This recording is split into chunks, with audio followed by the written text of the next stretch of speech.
The salt-tinged breeze from Puget Sound caressed my face as I watched Vanessa's perfect facade crumble right before my eyes.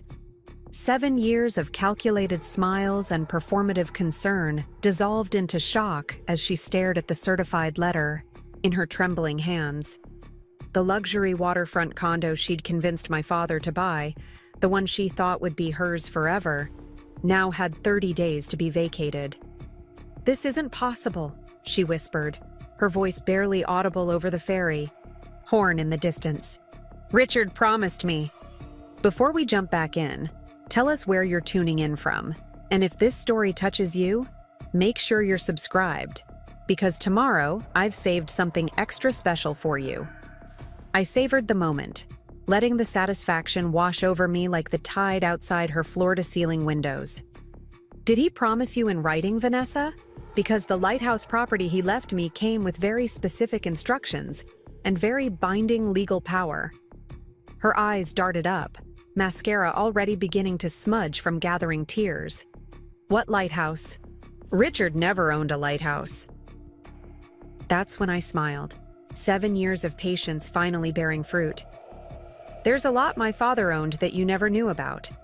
I was 19 when my mother, Catherine, lost her battle with the autoimmune disease that had gradually claimed her mobility, her independence, and finally her life. Dad and I were adrift in our grief, two sailors who'd lost their compass in the storm. Our craftsman-style home in Queen Anne, once filled with Mom's laughter and botanical illustrations, fell silent except for the echo of our footsteps across the hardwood floors. Dad threw himself into his work at the software company he'd built, from the ground up during Seattle's tech boom.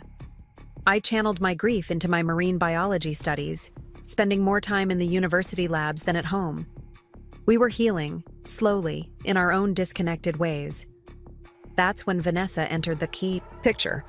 She'd been hired as the new head of marketing at Dad's company, all sleek blazers and strategic compliments. I first met her at the company holiday party, 6 months after Mom's passing. Something about the way she touched Dad's arm when she laughed, the calculated warmth in her eyes when she spoke about Mom's beautiful legacy, set off warning bells in my head. "Your father speaks so highly of you, Emily," she said, her voice honeyed with practiced sincerity. Catherine must have been extraordinary to have raised such an accomplished daughter. It was the perfect thing to say, acknowledging Mom while subtly establishing herself as someone who understood our loss. I watched Dad's shoulders relax at the mention of Mom's name, something most people awkwardly avoided. "Emily's planning to specialize in marine conservation," Dad said, pride momentarily breaking through his grief. Catherine always said the ocean was in her blood. Vanessa's smile never faltered, but something flickered behind her eyes. Calculation, recalibration. That's wonderful. The Wilson women seem to have a passion for preservation. 3 months. Later, I came home from university to find Vanessa cooking dinner in our kitchen, Mom's kitchen, wearing Mom's apron. "Emily, perfect timing," she beamed, stirring something that smelled nothing like Mom's recipes. "I hope you're hungry. Your father's just freshening up." I stood frozen in the doorway, watching her move confidently through the space that had been my mother's domain. She'd already rearranged the spice rack, replacing Mom's intuitive system with alphabetical order. "I didn't realize you'd be here," I managed, setting down my backpack. "Oh, your father didn't mention? I've been coming over to cook a few nights a week. He's been living on takeout since." She trailed off, her expression shifting to one of practiced compassion. "Well, I just thought he could use some home-cooked meals." When Dad appeared, his face looked more relaxed than I'd seen in months. He kissed Vanessa's cheek with a familiarity that made my stomach lurch. "Emily, did Vanessa tell you she's making her famous risotto? It's incredible. You're going to love it." That night, as we ate at the dining table that still held the water ring from where Mom had once placed a vase too wet from the garden, I saw the first glimpse of Vanessa's strategy. She wasn't just cooking dinner, she was creating a new normal, one where she was essential to Dad's happiness. "I've been thinking," Dad said as Vanessa served coffee in mugs I'd never seen before. Maybe it's time to do some redecorating. A fresh start might do us all good. The way he glanced at Vanessa told me this wasn't his idea. What a lovely thought. Richard, she said, touching his hand. Though we should preserve some special touches, Catherine had beautiful taste. I felt sick, watching her position herself as the reasonable one, the preserver of Mom's memory, while simultaneously suggesting, it's erasure. Mom loved this house exactly as it is, I said, hating how young and petulant I sounded. Dad's face clouded. Emmy, it's been almost a year. We can't live in a museum. I understand completely, Emily, Vanessa interjected, her voice dripping with sympathy. Change is so difficult, especially after loss. We'll go slowly, I promise. She had outmaneuvered me in a single exchange, making me appear resistant to Dad's healing while positioning herself as understanding of both perspectives. That night, I called my Uncle Henry, Mom's older brother, and the only one who might understand my unease. I don't like her, I said plainly, staring out my bedroom window at the Seattle skyline. That's natural, kiddo, Uncle Henry replied, his voice crackling through the speaker. No one would measure up to Katie. It's not that, I insisted. There's something calculated about her. The way she talks about Mom like she knew her, how she's already rearranging things. Uncle Henry was quiet for a moment. Your mother was always good at reading people. Said it was like seeing currents in the water. The surface might look calm, but she could sense what was moving underneath. Mom would have seen right through Vanessa, I whispered. Then use what Katie taught. You, he said simply. Watch the currents. That conversation became the foundation of everything that followed. While Vanessa thought I was just a grieving daughter struggling with her father's new relationship, I began to observe and document every subtle current beneath her perfectly composed surface. Within 6 months, Vanessa had moved into our home. Within 8, she'd convinced Dad to propose. By the 1-year anniversary of Mom's death, she was my stepmother, and the house had begun its transformation. Mom's botanical illustrations were relocated to the guest room, replaced by abstract art Vanessa said would appreciate in value. The garden Mom had tended was redesigned by a landscaper who specialized in low-maintenance elegance. Each change was presented as practical, forward-thinking, or financially sound. Each objection I raised was gently countered with concern about my difficulty moving forward. Richard, I'm worried about Emily, I overheard her saying one night. She seems to be using her studies to avoid dealing with her grief. All those long hours at the lab, the weekends at Uncle Henry's, it's not healthy. I stood silently in the hallway, listening as my dedication to my mother's passion, the ocean she'd loved and taught me to protect, was reframed as pathological avoidance. She's always been focused on her studies, Dad defended weakly. Of course, and that's admirable. I just wonder if she's using work to avoid building new family connections. When was the last time she joined us for dinner, or accepted any of my invitations to spend time together? The invitations she mentioned were always extended when she knew I had lab commitments or study groups, conflicts she'd learned about by checking the family calendar I still updated out of habit. When Dad suggested I try harder to include Vanessa in my life, I realized her strategy was working. I was being painted as the problem, the obstacle to family harmony. That night, I changed tactics. I began accepting her invitations, rearranging my schedule to accommodate brunches and shopping trips I had no interest in. I smiled through discussions about redecorating my childhood bedroom because I hardly used it anyway, and nodded when she suggested selling Mom's piano because it takes up so much space in the living room.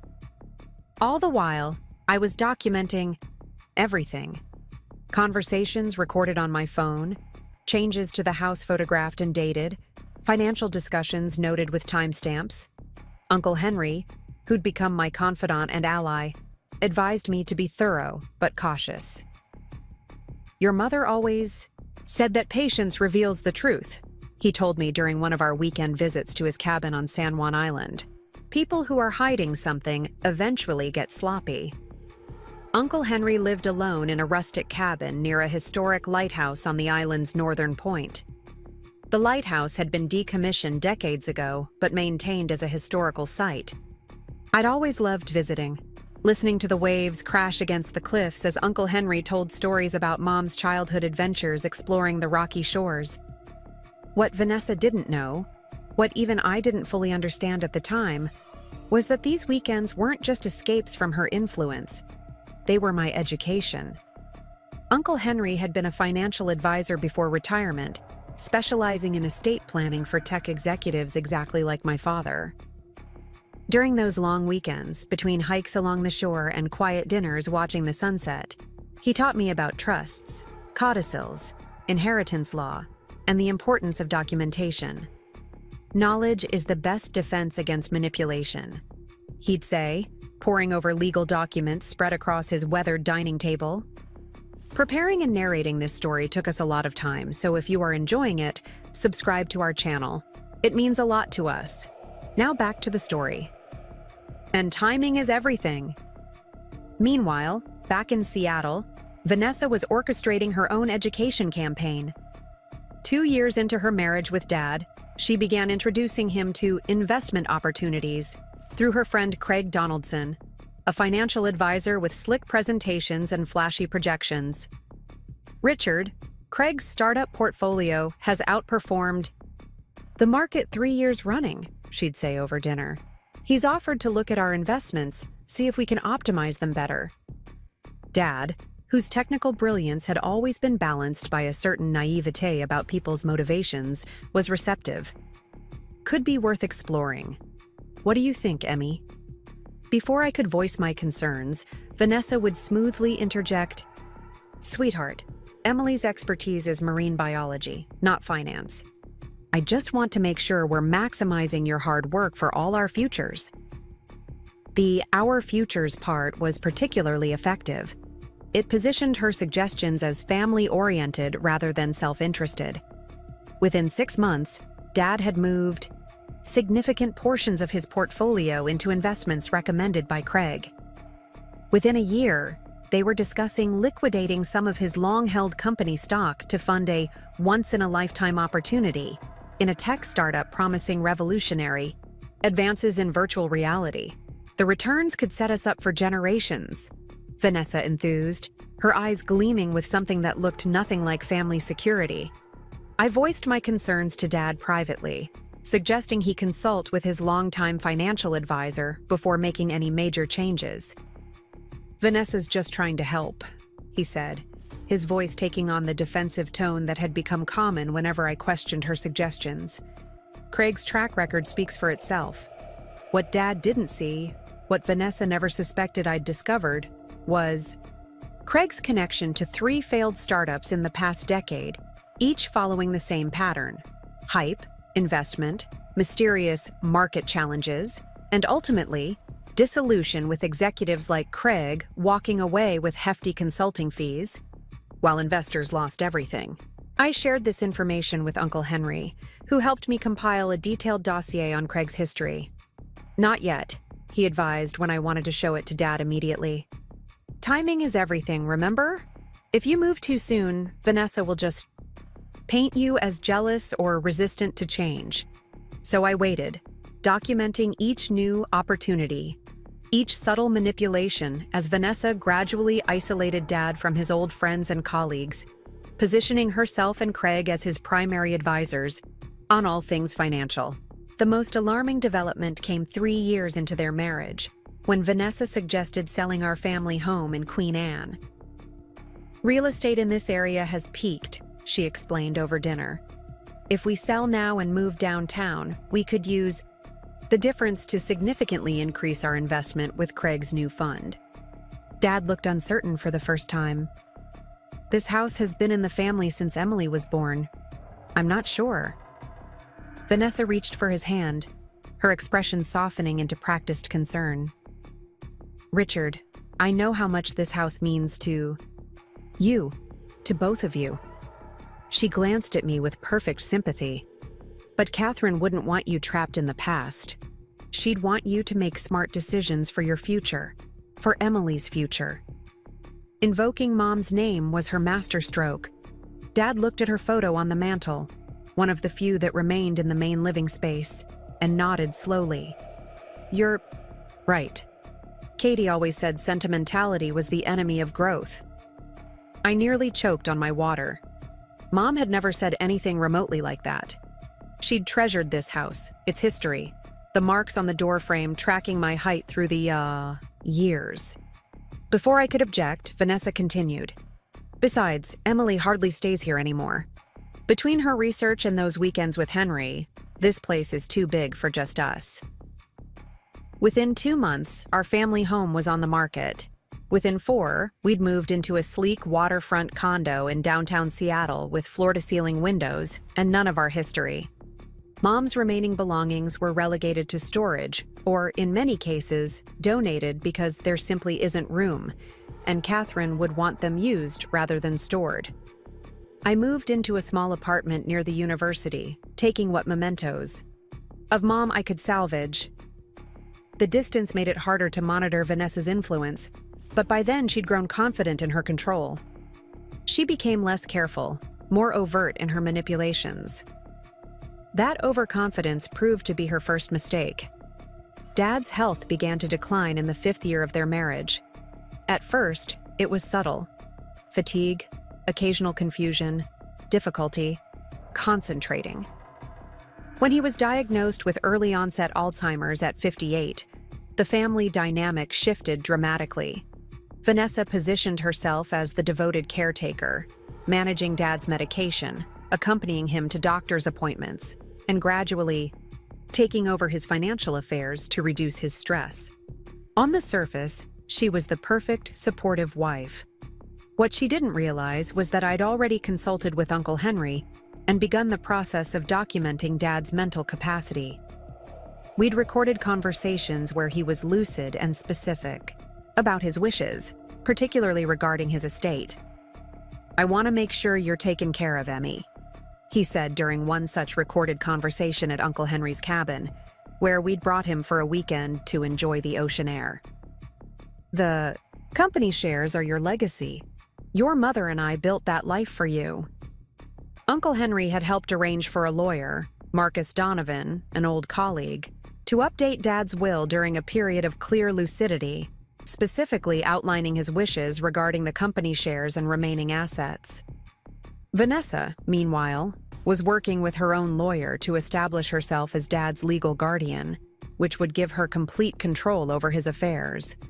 She began excluding me from medical discussions, scheduling appointments when she knew I'd be at the research station, and subtly suggesting to Dad's doctors that my academic focus meant I wasn't involved enough to make healthcare decisions. "Emily is so devoted to her research," she'd say, her voice warm with fake pride. "Richard and I wouldn't dream of burdening her with all these medical details when she's doing such important work." By the time Dad moved into a memory care facility, 2 years later, Vanessa had successfully positioned herself as the primary decision-maker in his life. She controlled his finances, managed his medical care, and had convinced many of his remaining friends that I was too absorbed in my career to be properly involved. What she didn't know was that Uncle Henry and I had been building our case methodically, gathering evidence of every financial decision, every medical choice made without proper consultation, every manipulative conversation we could document. And she certainly didn't know about the lighthouse. The historic lighthouse property on San Juan Island, adjacent to Uncle Henry's cabin, had been purchased by my parents years before I was born. Mom had loved its wildness, its connection to the sea she studied. When she became ill, she and Dad had established a special trust for the property, with Uncle Henry as trustee until my 30th birthday. The lighthouse property wasn't just sentimentally valuable, it was worth millions. The land alone, waterfront property on an increasingly exclusive island, had quadrupled in value since their purchase. More importantly, the trust established for the lighthouse contained a critical codicil, a legal amendment that would prove to be Vanessa's undoing. When Dad passed away just before my 28th birthday, Vanessa moved quickly. Within weeks, she presented a will, allegedly updated during Dad's illness, that left everything to her, with a small trust established for my educational expenses. The document portrayed Dad as concerned about my financial responsibility and worried that I would squander the family legacy. Anyone who truly knew my father would have recognized these as absurd characterizations. I had followed in Mom's scientific footsteps, dedicated my career to ocean conservation, and lived modestly while building a respected research portfolio. Dad had always been immensely proud of my work, but Vanessa was counting on the testimony of Craig Donaldson and her circle of new friends who would corroborate her claims about Dad's concerns. She was also counting on the significant financial advantage she now controlled to outlawyer me if I contested the will. What she wasn't counting on was the hidden codicil in the Lighthouse Trust. Mom and Dad, perhaps sensing something that neither could articulate, had included a provision that would be triggered if Dad died, and his final valid will excluded me from my inheritance of the family company shares. In that case, the Lighthouse Trust would immediately gain control of a previously undisclosed insurance policy worth twice the value of those shares. Furthermore, the trust contained irrefutable documentation of Dad's true wishes, including video recordings of him explicitly stating that the company shares were my birthright and never to be sold or transferred outside the family.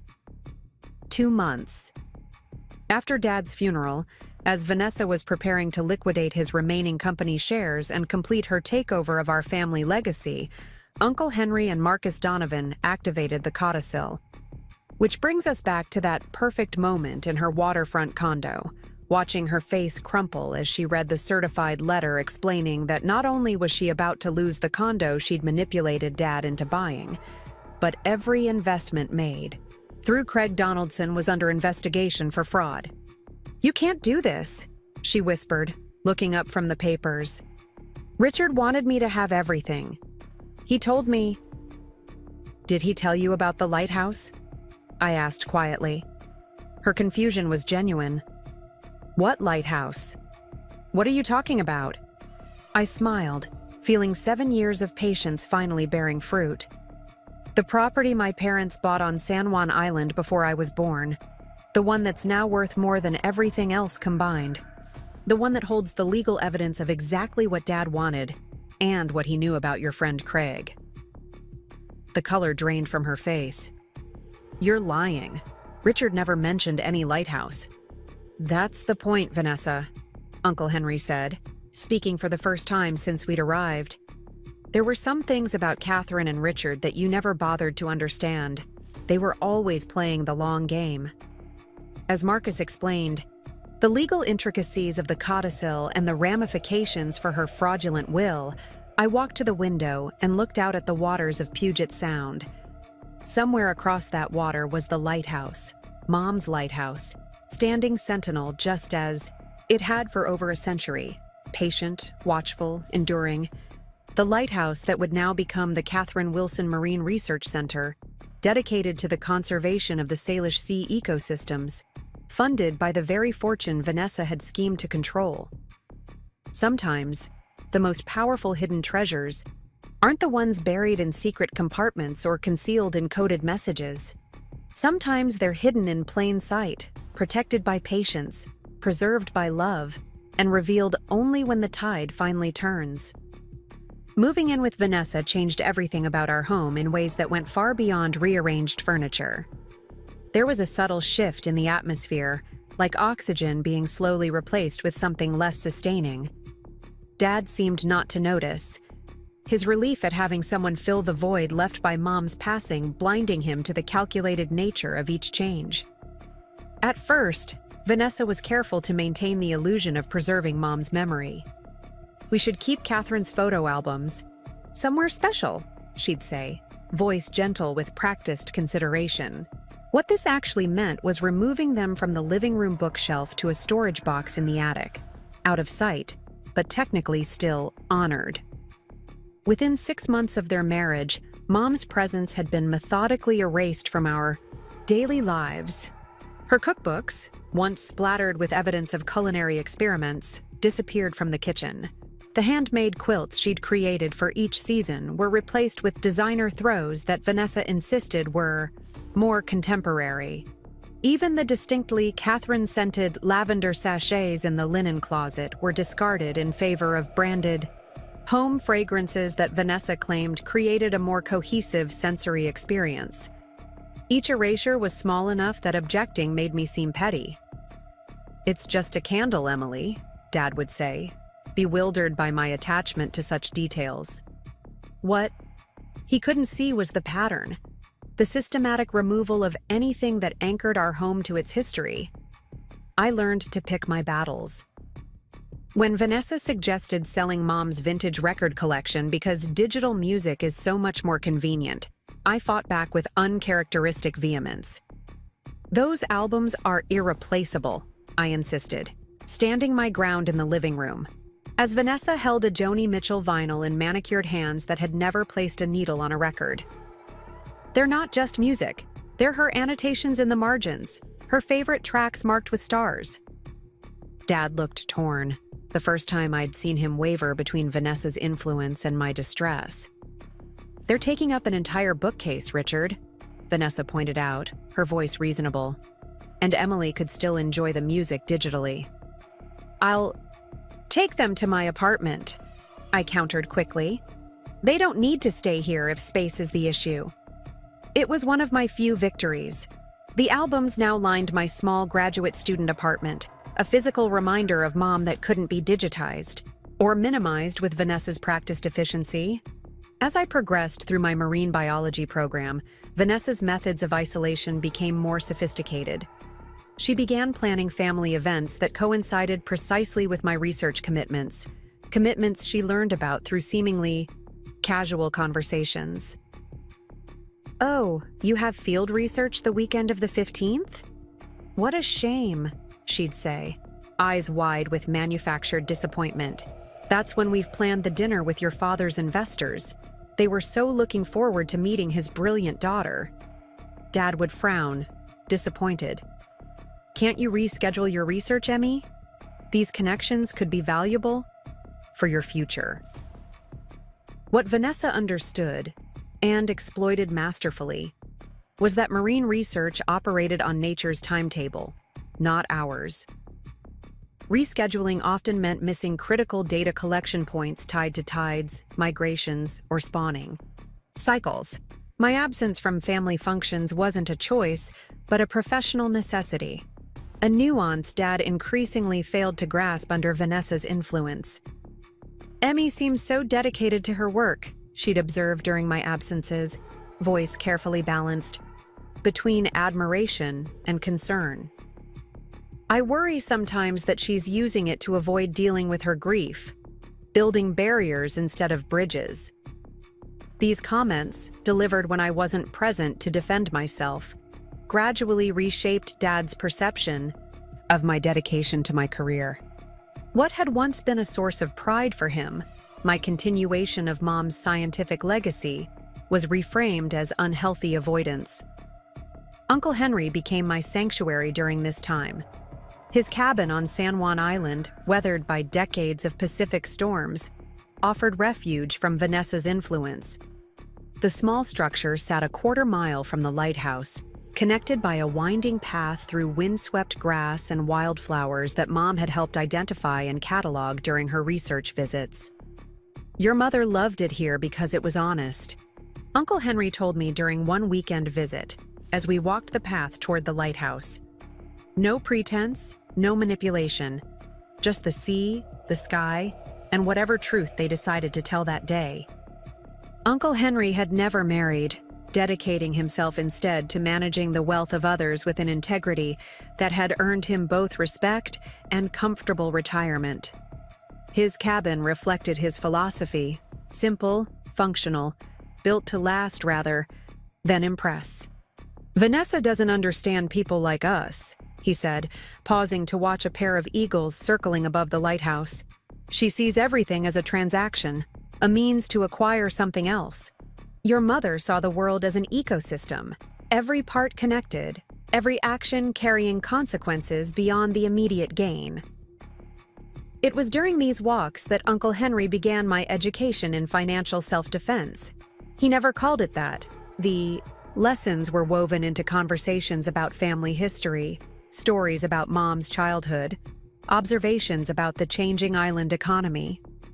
But gradually, I began to understand concepts like irrevocable trusts, fiduciary responsibility, liquid versus fixed assets, and the legal frameworks that governed inheritance. "Your father built something remarkable," he said one evening as we sat on his porch watching the lighthouse beams sweep across the darkening water. "But building something is different from protecting it. Different skills entirely." I thought of Dad, brilliant at creating software architectures but notoriously trusting when it came to people. "He always sees the best in everyone," I said, quietly. Uncle Henry nodded. "Richard creates, Katie protected. They balanced each other perfectly." He looked at me, his eyes, so similar to Mom's, evaluating. "You need to be both now." During these visits, I also learned the history of the lighthouse property, purchased when property on the island was still reasonably priced. Before tech wealth discovered its pristine shores, the lighthouse and surrounding 5 acres had been acquired as part of Mom's research into coastal ecosystems. "Your father wanted to surprise Katie for their 10th anniversary," Uncle Henry explained. "The lighthouse was being decommissioned, its function replaced by modern navigational systems. Richard knew Katie had been worried about development threatening the research areas here. The purchase had been more than a romantic gesture. It was a preservation effort. Mom had been conducting longitudinal studies on the island's unique tidal ecosystems, and the lighthouse property contained one of the most pristine research zones. By acquiring it, Dad had ensured her work could continue undisturbed. What I hadn't known, what Vanessa certainly didn't know, was that the lighthouse purchase had come with complicated legal arrangements reflecting Mom's practical nature and Dad's technical approach to problem solving.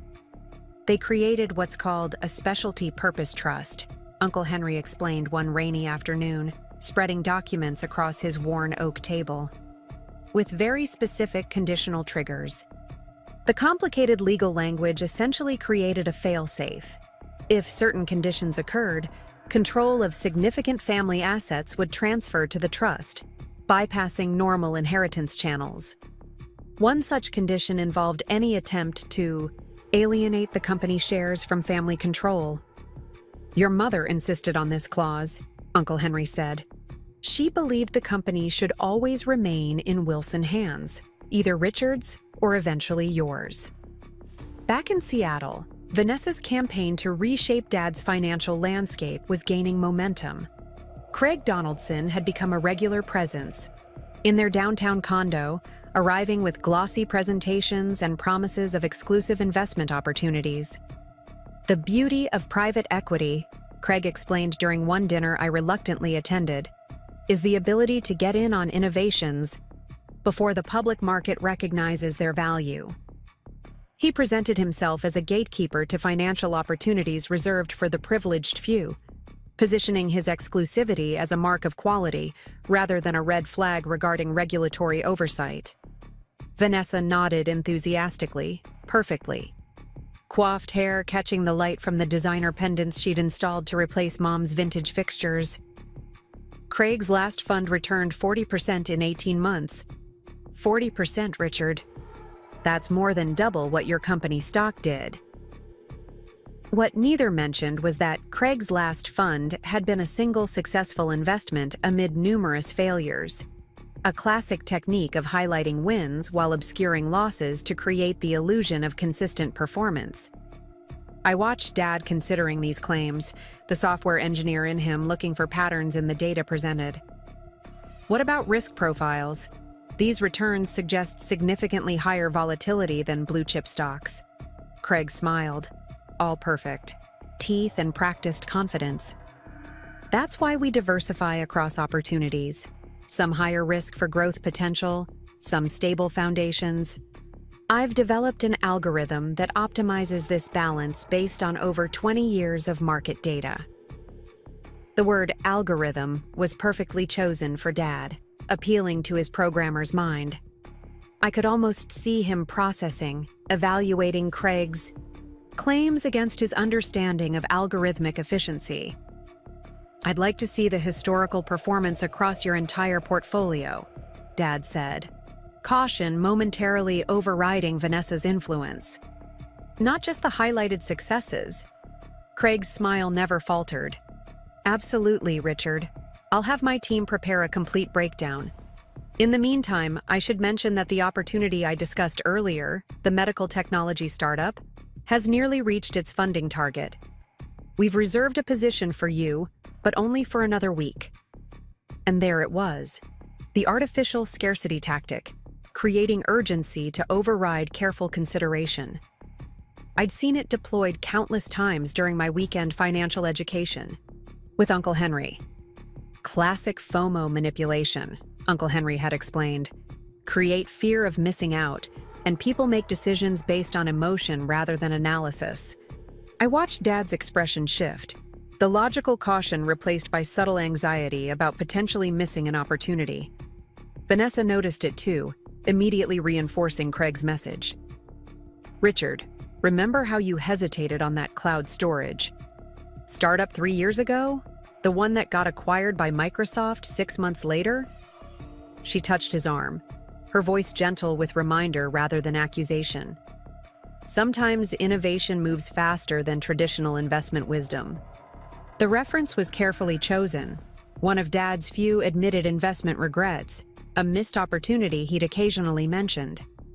I watched his resolve weaken under this coordinated attack on his analytical defenses.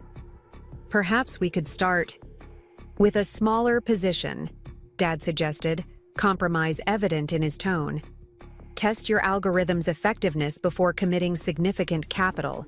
Craig nodded appreciatively, as though Dad had made a particularly insightful suggestion rather than a basic risk management decision. "Wise approach, Richard. I always advise new clients to build confidence in our methods before deeper engagement." The smaller position they agreed upon that evening was $200,000, a figure that would have seemed astronomical to most people, but represented just the beginning of what Vanessa and Craig clearly viewed as accessible capital. When Dad excused himself to take a work call, I seized the rare opportunity to speak to Craig directly, without Vanessa's mediating presence. "I'd be interested in seeing the organizational structure of these investment vehicles," I said, keeping my tone casual. "The legal frameworks, governance oversight, that sort of thing?" Craig's smile tightened almost imperceptibly. "Certainly, though that's typically handled through our legal department. Most clients are more interested in performance metrics than administrative details." "I find the architecture of financial systems fascinating," I replied, matching his professional tone. "Especially the accountability mechanisms." Vanessa interrupted before Craig could respond, her hand suddenly on my shoulder. "Emily's academic mind at work," she laughed, the sound practiced and hollow. "Always wanting to understand systems to their core." Her fingers dug slightly into my shoulder, a warning disguised as affectionate emphasis. "Craig's time is valuable, honey. Let's not bore him with technical details when he's generously sharing his expertise over dinner." The message was clear. Questions about accountability were unwelcome. By the time Dad returned, the conversation had been safely redirected to Craig's recent heli-skiing trip to Whistler. Later that evening, as I prepared to leave, Vanessa walked me to the door while Dad cleared the dinner dishes. "Emily," she said, her voice lowered conspiratorially, "I know you worry about your father's investments. That's natural. You're protective, just like Catherine was." The mention of Mom, deployed as a strategic tool rather than genuine remembrance, made my skin crawl. "But you should know," she continued, adjusting a vase of perfect, scentless flowers on the entry table. "Your father's financial decisions are deeply important to his sense of control after losing your mother." questioning them in front of advisors like Craig. It undermines his confidence. The manipulation was masterful, reframing my legitimate concerns as psychological harm to Dad, positioning herself as the protector of his emotional well-being while I became the threat. "I just want to make sure he has all the information," I replied carefully. Vanessa smiled, the expression never reaching her eyes. "Of course you do. We all want what's best for Richard. Just remember, stress affects his health. His blood pressure was elevated at his last checkup. Did he tell you that?" The doctor specifically mentioned reducing anxiety triggers. And with that final implied threat, that my questions could literally harm Dad's health, she kissed my cheek and closed the door. As I drove back to my apartment, replaying the conversation, I recognized Vanessa's technique from Uncle Henry's warnings about emotional manipulation in financial exploitation cases. "They'll weaponize love," he'd explained. "Make protecting your own interests seem like hurting someone you care about." The next morning, I called Uncle Henry and described the entire dinner interaction in detail. "Craig Donaldson," he repeated, his voice thoughtful. "The name sounds familiar." "Can you check him out?" I asked. "I tried searching online, but there's not much beyond his company website and some managed social media profiles." "I still have friends in the industry," Uncle Henry replied. "Let me make some calls." 2 weeks later, during my regular weekend visit to the island, Uncle Henry presented his findings. Craig Donaldson had been associated with 3 investment funds that had collapsed under questionable circumstances. While he had never been formally charged with wrongdoing, former clients had filed numerous complaints with regulatory bodies. Each time, Craig had rebranded under a new company name, shifted jurisdictions, and continued operations with a slightly altered approach. "He's what we used to call a edge walker," Uncle Henry explained. "Someone who operates just within technical legality while violating the spirit of securities regulations." More concerning was Craig's connection to a network of similar advisors who targeted wealthy individuals undergoing significant life transitions: divorce, death of a spouse, health, diagnoses, moments when decision-making might be compromised by emotional vulnerability. "They specifically look for situations like your father's," Uncle Henry said grimly. "Substantial assets, recent loss, new influential partner." The pattern was devastatingly clear. Craig identified targets through social networks, cultivated access through trusted connections, in this case Vanessa, established credibility through selective presentation of investment returns, created urgency through artificial scarcity, and gradually increased commitment levels once initial investments established trust. "What can we do?" I asked, staring at the lighthouse visible through Uncle Henry's kitchen window, its solid presence suddenly a comfort in the face of such calculated predation. "Direct confrontation won't work," Uncle Henry cautioned. "Richard is in what we call the belief commitment phase. Having made initial investments, he's psychologically invested in believing Craig's legitimacy. Challenging that directly will only trigger defensiveness." Instead, Uncle Henry suggested a dual approach: documentation and parallel protection.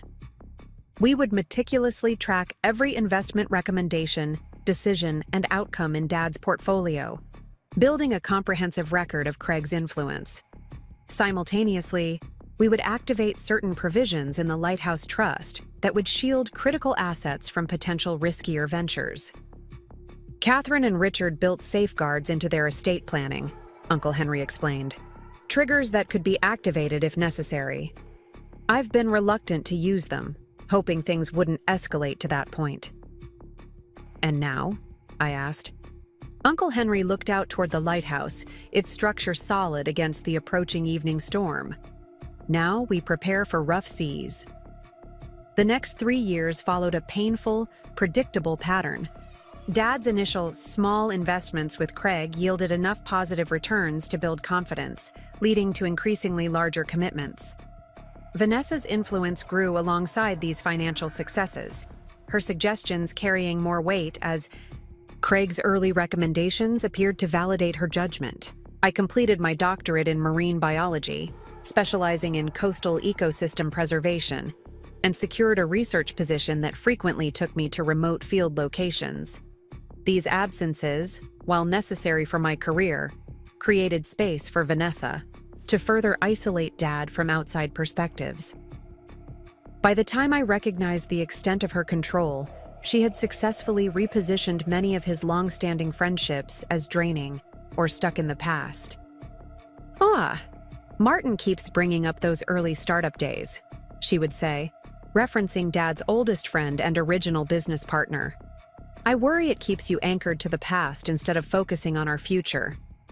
Gradually, Dad's social circle contracted to people Vanessa had introduced: Craig's wife Melanie, couples from her yoga studio, neighbors from their luxury building. People with no historical knowledge of Dad before Vanessa, no memories of Mom, no way to recognize how dramatically his life priorities had shifted under Vanessa's influence. Through it all, Uncle Henry and I maintained our documentation project, cataloging every financial decision, every canceled friendship, every rewritten narrative about our family history. We weren't yet sure how or when this record would prove useful, but as Uncle Henry often reminded me, truth preserved is power deferred. Then came the diagnosis that changed everything. Dad's diagnosis came during a routine physical. He'd been experiencing occasional headaches and moments of confusion that he'd attributed to stress or lack of sleep.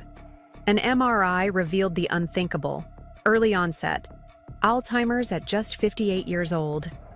I was in the Salish Sea on a 3-day research expedition when Vanessa called with the news. My first indication that something was wrong came from the carefully composed nature of her voice, too measured to be natural. "The doctor wants to run additional tests," she explained, the cellular connection crackling as my research vessel moved through a patch of spotty coverage. "It's early days, Emily. No need to interrupt your important work." The subtle emphasis on important work carried familiar barbs, the implication that my research took precedence over family obligations, the suggestion that I was choosing career over care. But beneath those practiced manipulations, I heard something new in Vanessa's tone: opportunity. I cut my expedition short despite her assurances that it was unnecessary. The research team leader, understanding the gravity of the situation, arranged for a boat to take me back to the mainland. By evening, I was at Swedish Medical Center, striding through corridors that smelled of antiseptic and artificial lavender. I found Dad sitting on the edge of an examination table, looking smaller somehow. The confident tech executive momentarily diminished by medical uncertainty. Vanessa stood beside him, one hand on his shoulder in a gesture that managed to appear both supportive and possessive. "Emmy," Dad said, his face brightening, "you didn't need to come rushing back. We've got things under control." "Of course I came," I replied, hugging him carefully, aware of the IV port in his arm. "What are the doctors saying?" Before Dad could answer, Vanessa interjected. "Dr. Winters is consulting with neurology about the next steps. They're fairly certain it's early-onset Alzheimer's, but they want to run a PET scan to confirm and assess progression." Her delivery was flawless, concerned yet composed, detailed yet digestible. She'd clearly been researching the terminology, preparing to navigate this new terrain with the same efficiency she'd applied to infiltrating our family. "I've already scheduled consultations with the top 3 specialists in Seattle," she continued, "and I'm researching clinical trials at UW-Medicine." I recognized the strategy immediately. By positioning herself as the primary coordinator of Dad's care, Vanessa was establishing control of his medical narrative. The specialists would know her, communicate with her, view her as the decision-maker. Dad, processing the shock of his diagnosis, was already ceding this territory without realizing its implications.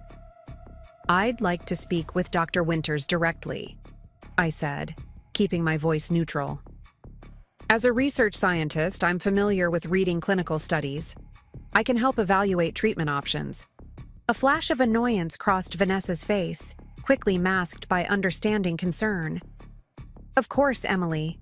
Though perhaps we should focus on supporting your father emotionally right now, rather than overwhelming him with technical discussions.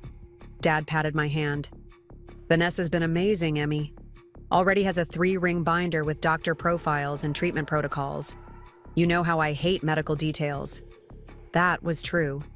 Dad had always deferred to Mom on healthcare decisions, trusting her scientific mind to analyze options and translate doctor speak into actionable plans. Now Vanessa was stepping into that role, wearing Mom's medical authority like she'd worn her apron, a poor fit disguised by confidence. Over the next few weeks, the diagnosis was confirmed. Dad's case was relatively early stage, but the disease was known for its unpredictable progression timelines. The cognitive symptoms might develop slowly or accelerate rapidly. The only certainty was uncertainty, a reality that Vanessa leveraged with masterful precision. Richard needs stability now, she explained during a family meeting that included Uncle Henry, who had traveled from the island to support us. Routine, familiar surroundings, minimal stress. We sat in the sterile conference room of a neurologist's office, surrounded by brain anatomy posters and pharmaceutical company calendars. Dad looked tired, the mental effort of processing medical information visibly taxing. The doctor mentioned cognitive reservation, Vanessa continued, referencing a term she'd clearly researched thoroughly. Activities that strengthen neural pathways. I've been looking into brain training programs, memory exercises. Uncle Henry spoke up, his first contribution to the conversation. Physical activity is also crucial for cognitive health. Richard, and I used to hike on the island. The Lighthouse Trail is perfect, familiar, scenic, moderately challenging. It was a strategic suggestion, reminding Dad of connections and experiences that predated Vanessa. The lighthouse had been part of family history long before she appeared, a tangible link to Mom and the research she'd loved. Vanessa's smile tightened almost imperceptibly. San Juan Island is rather isolated, Henry. If Richard had a medical emergency, the ferry service could delay treatment. I think we should focus on activities closer to home, with better access to health care. The concern sounded reasonable, but the underlying message was clear. The island, and by extension, Uncle Henry and the memories associated with Mom, presented a risk that Vanessa would protect Dad from. The island has a medical clinic, I pointed out, and helicopter evacuation is available if necessary. Let's not get ahead of ourselves with evacuation scenarios, Vanessa replied with a practiced laugh. Richard finds city walks through the sculpture park quite stimulating, and our condo building has an excellent fitness center with trainers who specialize in senior health. Dad, who had never once referred to himself as a senior and had previously scoffed at the building's gentle aqua aerobics classes, nodded as though this had always been his preference. The doctors emphasized reducing stress, he said, repeating Vanessa's earlier point. The ferry schedules, the planning involved in island trips. It's a lot to manage now. Uncle Henry and I exchanged glances, recognizing defeat in this particular battle. The island, our sanctuary, our place of strategic planning, was being systematically removed from Dad's considerations. As the meeting concluded, Uncle Henry pulled me aside while Vanessa helped Dad schedule his next appointment. She's moving. Faster now, he murmured, his voice low. The diagnosis has accelerated her timeline. I nodded, having reached the same conclusion. She's establishing herself as his caregiver, his medical proxy, his decision-maker. We need to activate the secondary protocols, Uncle Henry said, using our code for the legal safeguards we'd been preparing. While Richard still has the capacity to participate. The secondary protocols referred to updated legal documentation, healthcare directives, power of attorney designations, and most importantly, a formal review of Dad's will and estate plans. With a lawyer who wasn't connected to Vanessa's network. Implementing these protective measures proved challenging. Vanessa had already scheduled Dad's days with a carefully calibrated mix of medical appointments, brain-healthy activities, and rest periods that she insisted were non-negotiable. Finding time for private conversations with Dad, let alone arranging meetings with our chosen attorney, required strategic planning worthy of a military operation.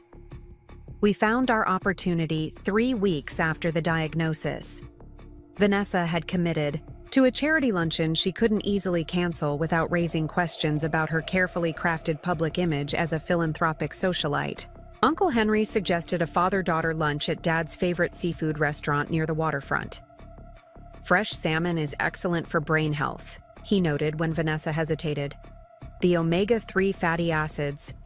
Yes, I'm well aware of the nutritional benefits, Vanessa interrupted, irritation briefly overriding her composed facade.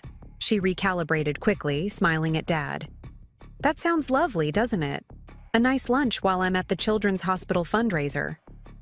The restaurant, Anthony's, had been a family favorite since my childhood.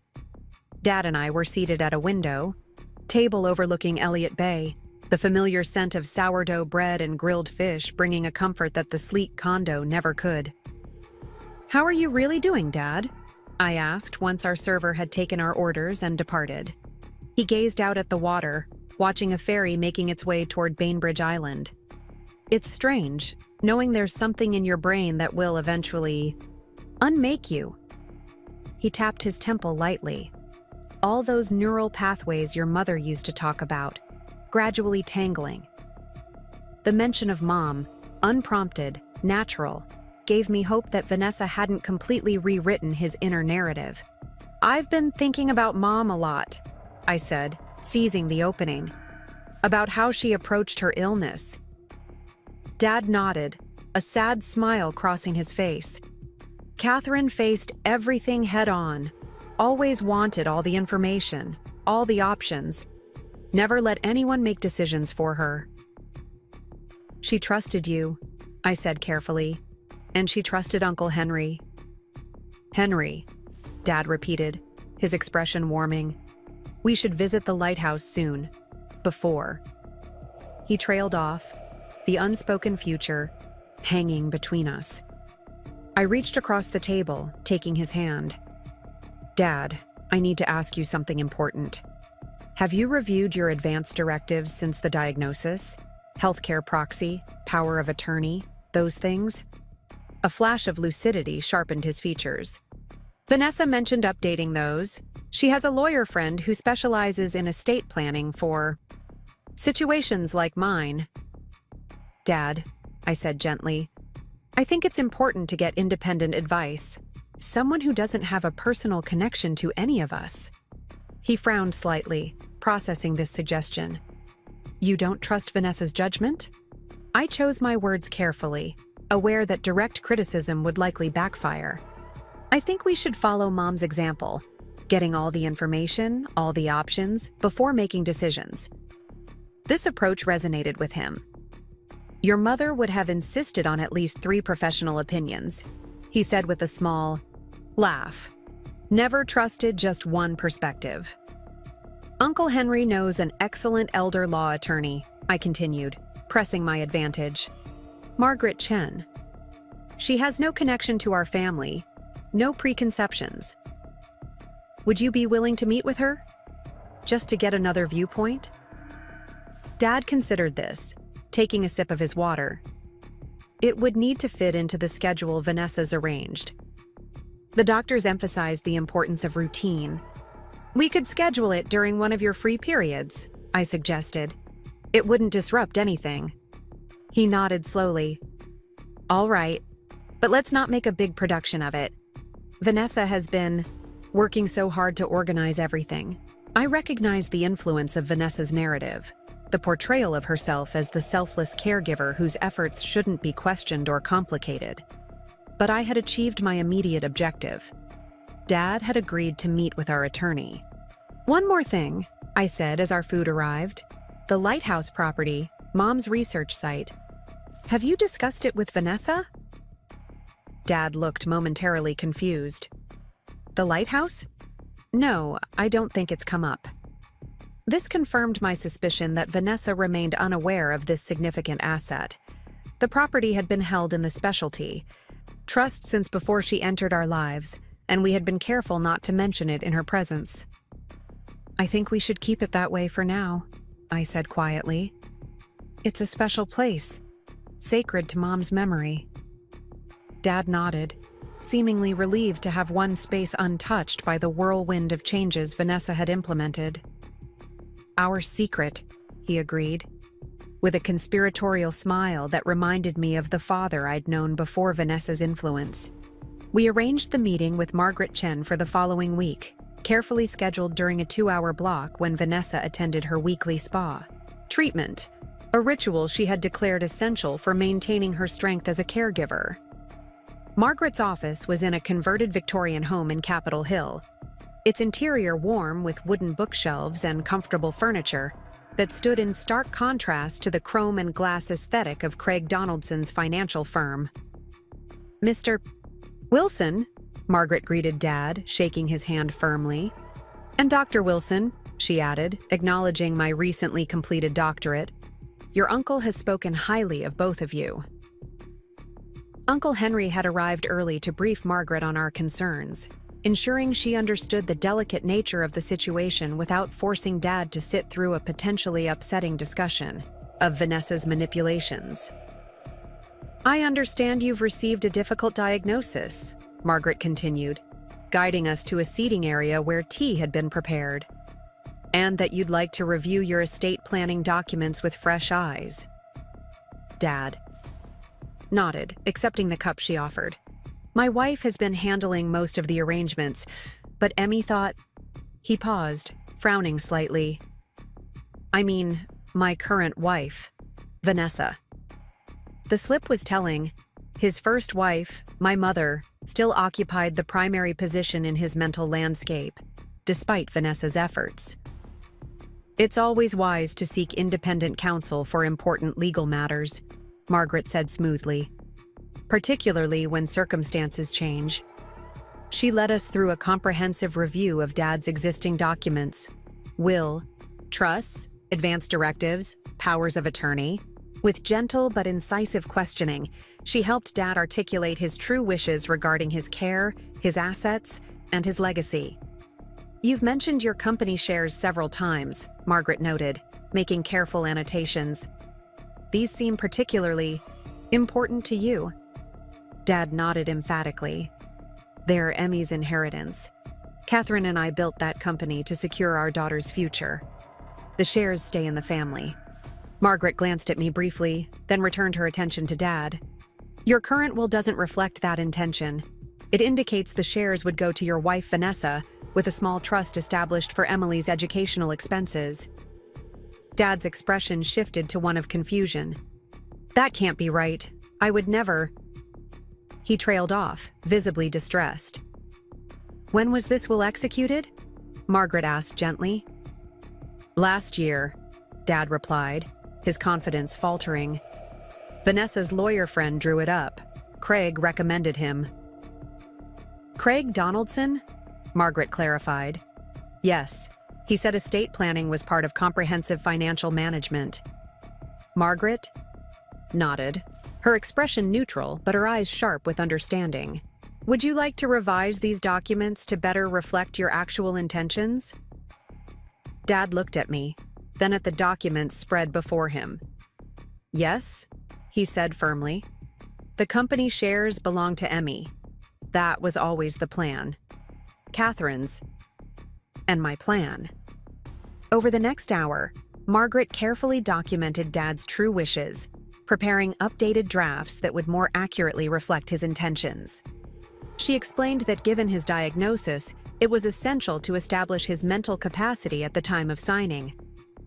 I'll arrange for a geriatric psychiatrist to conduct an evaluation, she explained. This will help protect your wishes from potential challenges later. Challenges? Dad asked, bewildered. Who would challenge my wishes for my own daughter? Margaret's response was diplomatic but clear. In situations involving blended families and significant assets, it's not uncommon for disputes to arise. The capacity evaluation creates a record that you fully understood your decisions. As our meeting concluded, Margaret took me aside while Uncle Henry helped Dad gather his things. "The changes between his current will and his stated intentions are significant," she said quietly. "Someone has been exerting undue influence. The psychological evaluation will be crucial." "How quickly can we complete this process?" I asked, glancing at my watch. We had less than 40 minutes before Vanessa would return from her spa appointment.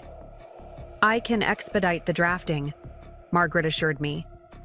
"But the capacity evaluation, witnesses, proper execution, those will take time. And they should be done without pressure or the appearance of secrecy." "That's going to be difficult," I admitted. "Vanessa monitors his schedule carefully." Margaret's expression was sympathetic but resolute. "Then we need to be strategic. Each document has different requirements and priorities. We'll start with the most critical protections and work from there." We scheduled a follow-up appointment for the next week, carefully selected to coincide with another of Vanessa's standing commitments. As we left Margaret's office, I felt a cautious hope take root. We had begun the process of reclaiming Dad's true intentions from Vanessa's manipulations.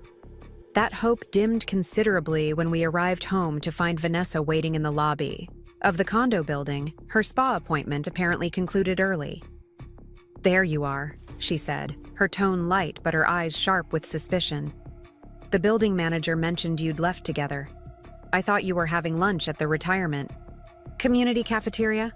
The retirement community reference was another of her subtle tactics, framing Dad's world in terms of aging and limitation rather than capability. "We decided on a drive instead," Uncle Henry replied smoothly. "The weather was too beautiful to stay indoors." "A drive," Vanessa repeated, her gaze moving from Uncle Henry to me, then settling on Dad. "Richard, you remember Dr. Winters emphasized routine and rest. Unexpected excursions can be taxing." Dad's earlier confidence seemed to waver under her scrutiny. "It was just a short drive, along the waterfront." "Well, you must be tired now," Vanessa said, taking his arm possessively. "Why don't we go upstairs so you can rest before dinner? I've invited Craig and Melanie over to discuss the portfolio adjustments." As she guided Dad toward the elevator, she glanced back at Uncle Henry and me. "Thank you both for the afternoon. Diversion? But perhaps check with me about schedule changes in the future?" The doctors have been very clear about the importance of consistency.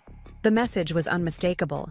She was reasserting control, reminding us that she managed Dad's daily life and monitored his activities. Our window for independent action was narrowing. Once they had disappeared into the elevator, Uncle Henry turned to me. "She suspects something." "Yes," I agreed, "and she's accelerating her timeline." "Craig coming for dinner to discuss portfolio adjustments is concerning," Uncle Henry mused. "They're likely moving to consolidate financial control." We walked outside, moving toward Uncle Henry's car parked on the street. "Margaret said the full documentation process will take time," I explained. "Time we may not have if Vanessa is increasing her efforts." Uncle Henry was quiet for a moment, watching a seaplane take off from Lake Union in the distance. "Then we need to activate the primary safeguard," he said finally. "The Lighthouse Trust's special provisions." The primary safeguard was the most powerful protection Mom and Dad had built into their estate planning, a mechanism that would immediately freeze any major financial transactions pending review by designated trustees who included Uncle Henry and, upon my 28th birthday, me. "Is it time?" I asked, understanding the significance of this step. Once activated, these provisions would bring Vanessa's machinations into the open, transforming our quiet documentation into active opposition. Uncle Henry nodded soberly. "We can't wait for ideal circumstances. Richard's capacity is becoming a variable we can't predict. Better to move while we still have legal clarity." That evening, as Vanessa hosted Craig and Melanie in the downtown condo, Uncle Henry made the necessary calls to activate the Lighthouse Trust's protective provisions. By morning, notifications would be sent to all financial institutions holding Wilson family assets. requiring dual authorization for any transactions exceeding $10,000. The battle for Dad's legacy was moving from shadow to light, from documentation to direct confrontation. As I drove back to my apartment that night, I could almost hear Mom's voice carried on the wind off Puget Sound. Truth rises. Eventually, it always rises. The next phase would test everything Uncle Henry had taught me about patience, strategy, and the careful preservation of evidence. Vanessa had spent years building her influence over Dad and his assets. We were about to challenge that influence, directly triggering the confrontation we had long prepared for, but hoped to avoid. The lighthouse beacon, steadfast and unwavering for over a century, had always served two purposes: to guide ships safely home and to warn them of dangerous shores. Now, its trust would serve the same dual function, protecting Dad's true wishes while signaling to Vanessa that her carefully constructed narrative was about to face the harsh light of legal scrutiny. The storm broke at precisely 9:17 the next morning. I was in my university lab, preparing samples for the day's analysis, when my phone vibrated with Vanessa's name on the screen. For a moment, I considered letting it go to voicemail, a small act of resistance against her presumed authority. But concern for Dad overrode my reluctance.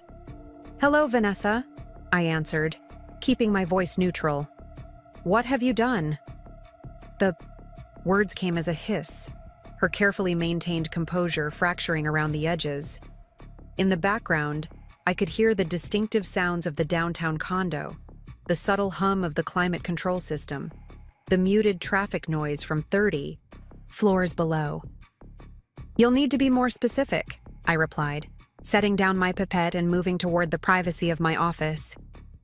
"Don't play innocent with me," Vanessa snapped. "The bank just called. Something about dual authorization requirements suddenly placed on our accounts. Craig is on his way over now to sort out this bureaucratic error. The fact that..." She'd immediately called Craig rather than discussing the matter with Dad was telling. Confirmation that their financial maneuvers had progressed further than we'd suspected.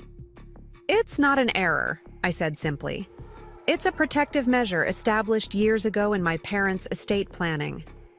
There was a moment of stunned silence before Vanessa's voice returned, now controlled to a surgical precision. "Your father and I are married. These are our joint accounts. Whatever outdated provisions your mother may have put in place are no longer relevant to our current situation." "Actually," I countered, "the provisions were updated and reconfirmed regularly, including after your marriage. Dad was quite clear about maintaining certain safeguards." Another silence, this one crackling with calculation. I could almost see her recalibrating, assessing this new information against her understanding of Dad's financial arrangements. "Richard never mentioned any such provisions," she finally said, doubt creeping into her certainty. "There were many things about my parents' financial planning that operated automatically, without requiring regular discussion," I explained. "The dual authorization requirement activates under specific conditions. Evidently, those conditions have been met." "What conditions?" Vanessa demanded.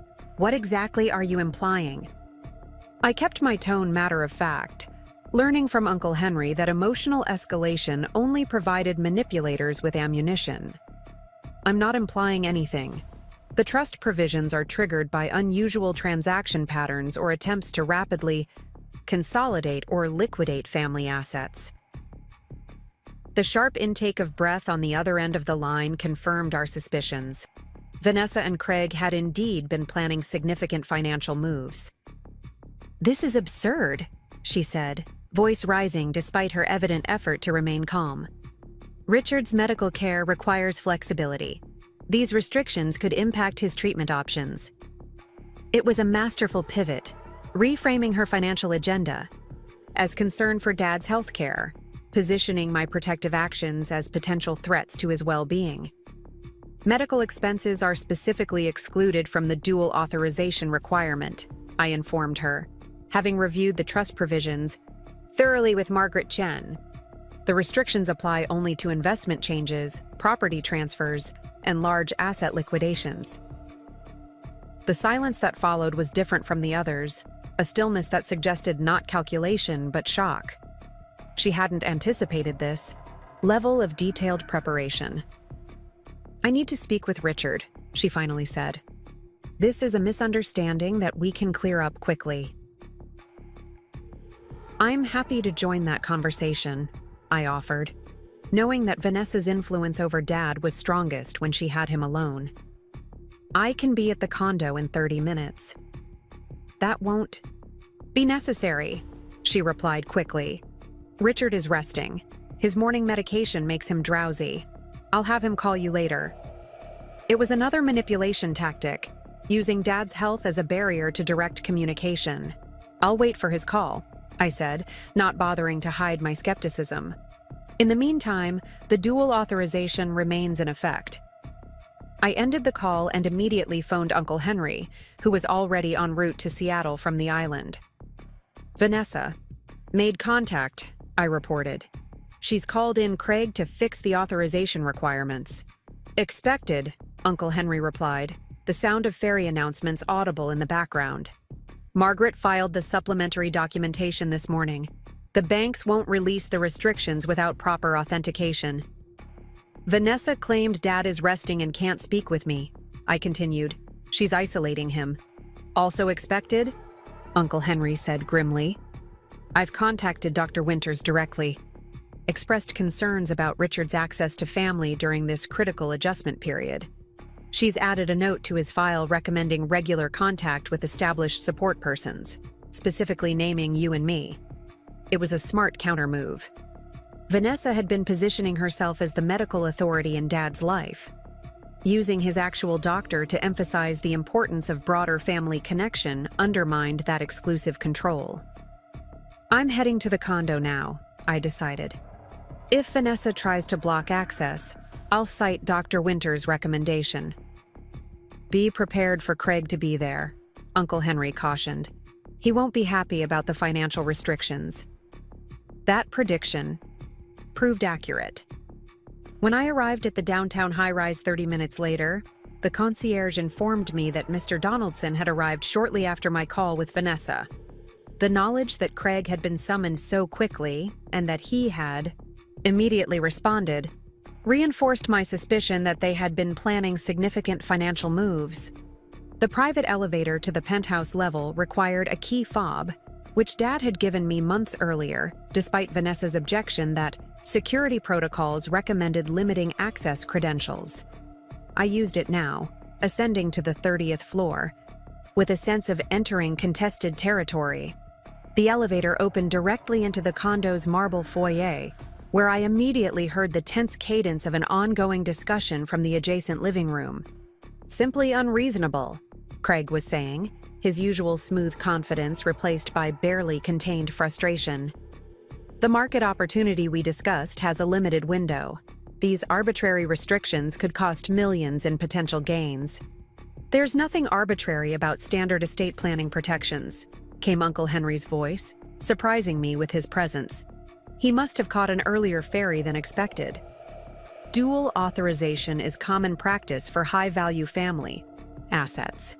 I stepped into the living room to find an unexpected tableau. Uncle Henry sat calmly in one of the minimalist armchairs Vanessa had selected to replace Mom's comfortable furniture. Across from him, Craig paced like a caged predator, his designer suit failing to disguise the aggressive energy radiating from his movements. Vanessa stood by the floor-to-ceiling windows, one hand resting possessively on Dad's shoulder as he sat looking confused and distressed. "Emily," Dad said, brightening at my appearance. "Henry's been explaining about the Lighthouse Trust. I'd forgotten some of the details." Vanessa's fingers tightened visibly on his shoulder. "Richard is understandably confused by these sudden complications," she interjected. "His condition makes it difficult to process unexpected changes to established arrangements."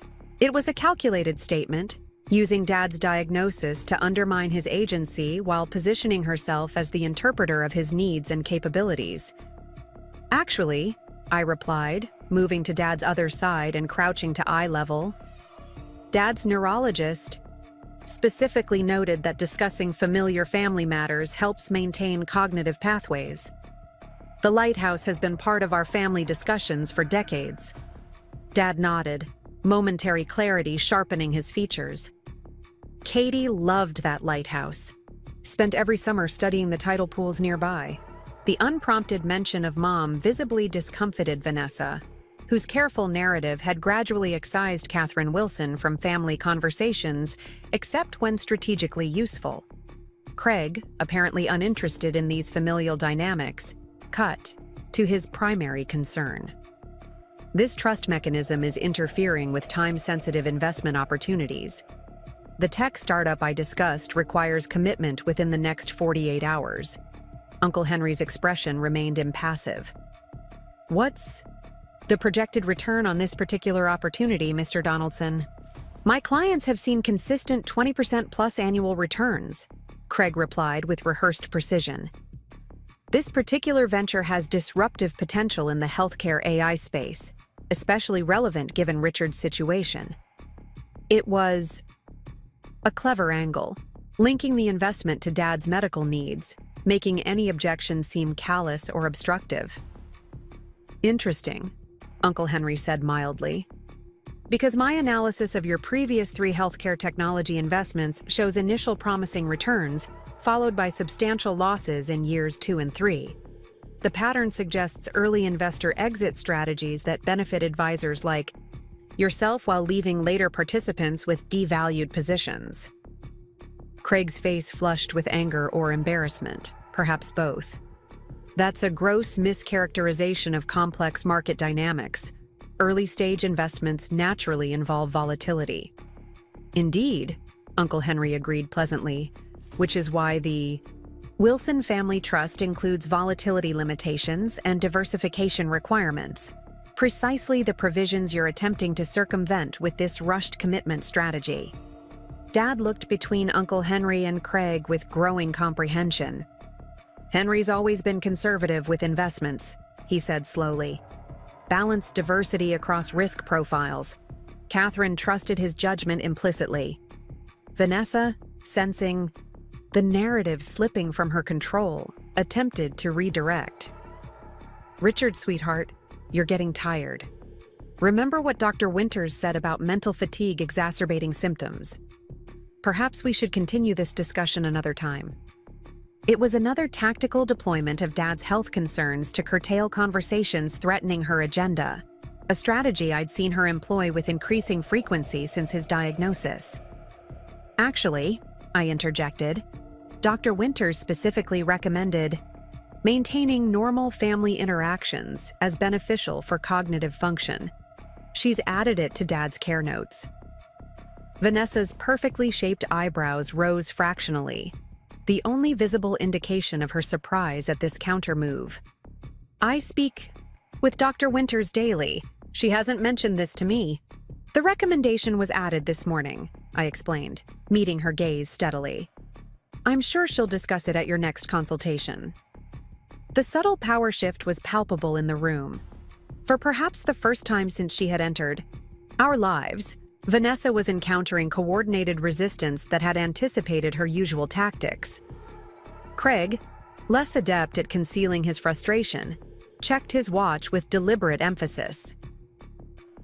This is all very interesting family dynamics, but we have practical matters to resolve. The financial restrictions need to be lifted by close of business today if we're to secure the investment position. That won't be possible, Uncle Henry replied calmly. The trust provisions require a 7-day review period for any transaction exceeding $200,000. It's a cooling-off mechanism designed specifically to prevent hastily made investment decisions. A week? Craig exclaimed, abandoning any pretense of professional detachment. The opportunity will be gone by then. If the investment can't withstand basic due diligence timeframes, Uncle Henry observed, perhaps that's information worth considering before commitment.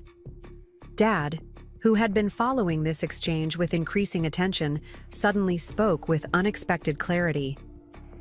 Henry's right. We never rushed investments. That was our policy from the beginning. Katie always said, "If someone's rushing you, they're hiding something." The mention of Mom's financial wisdom, a central part of the family's success that Vanessa had systematically minimized, seemed to strengthen Dad's resolve. He straightened in his chair, gently removing Vanessa's hand from his shoulder. "I think we should observe the waiting period," he said with decision that had been absent in recent months. "Review the proposal thoroughly. Get independent analysis."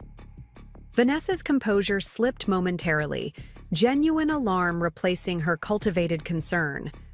"Richard, we discussed this extensively yesterday. You were excited about the potential returns, the cutting-edge technology. Craig has reserved this opportunity specifically for us." The manipulation was transparent, claiming prior enthusiasm that Dad couldn't recall, creating artificial scarcity, implying social obligation to Craig. It had likely worked countless times before when Dad was isolated from alternative perspectives. "I don't remember discussing specific investments yesterday," Dad admitted, his momentary confidence wavering. Vanessa seized on this uncertainty. "Of course you don't, sweetheart. The memory lapses are part of your condition. That's why we agreed I would handle these details." It was a brutal tactic, using Dad's diagnosis to undermine his agency and enforce dependency on her judgment.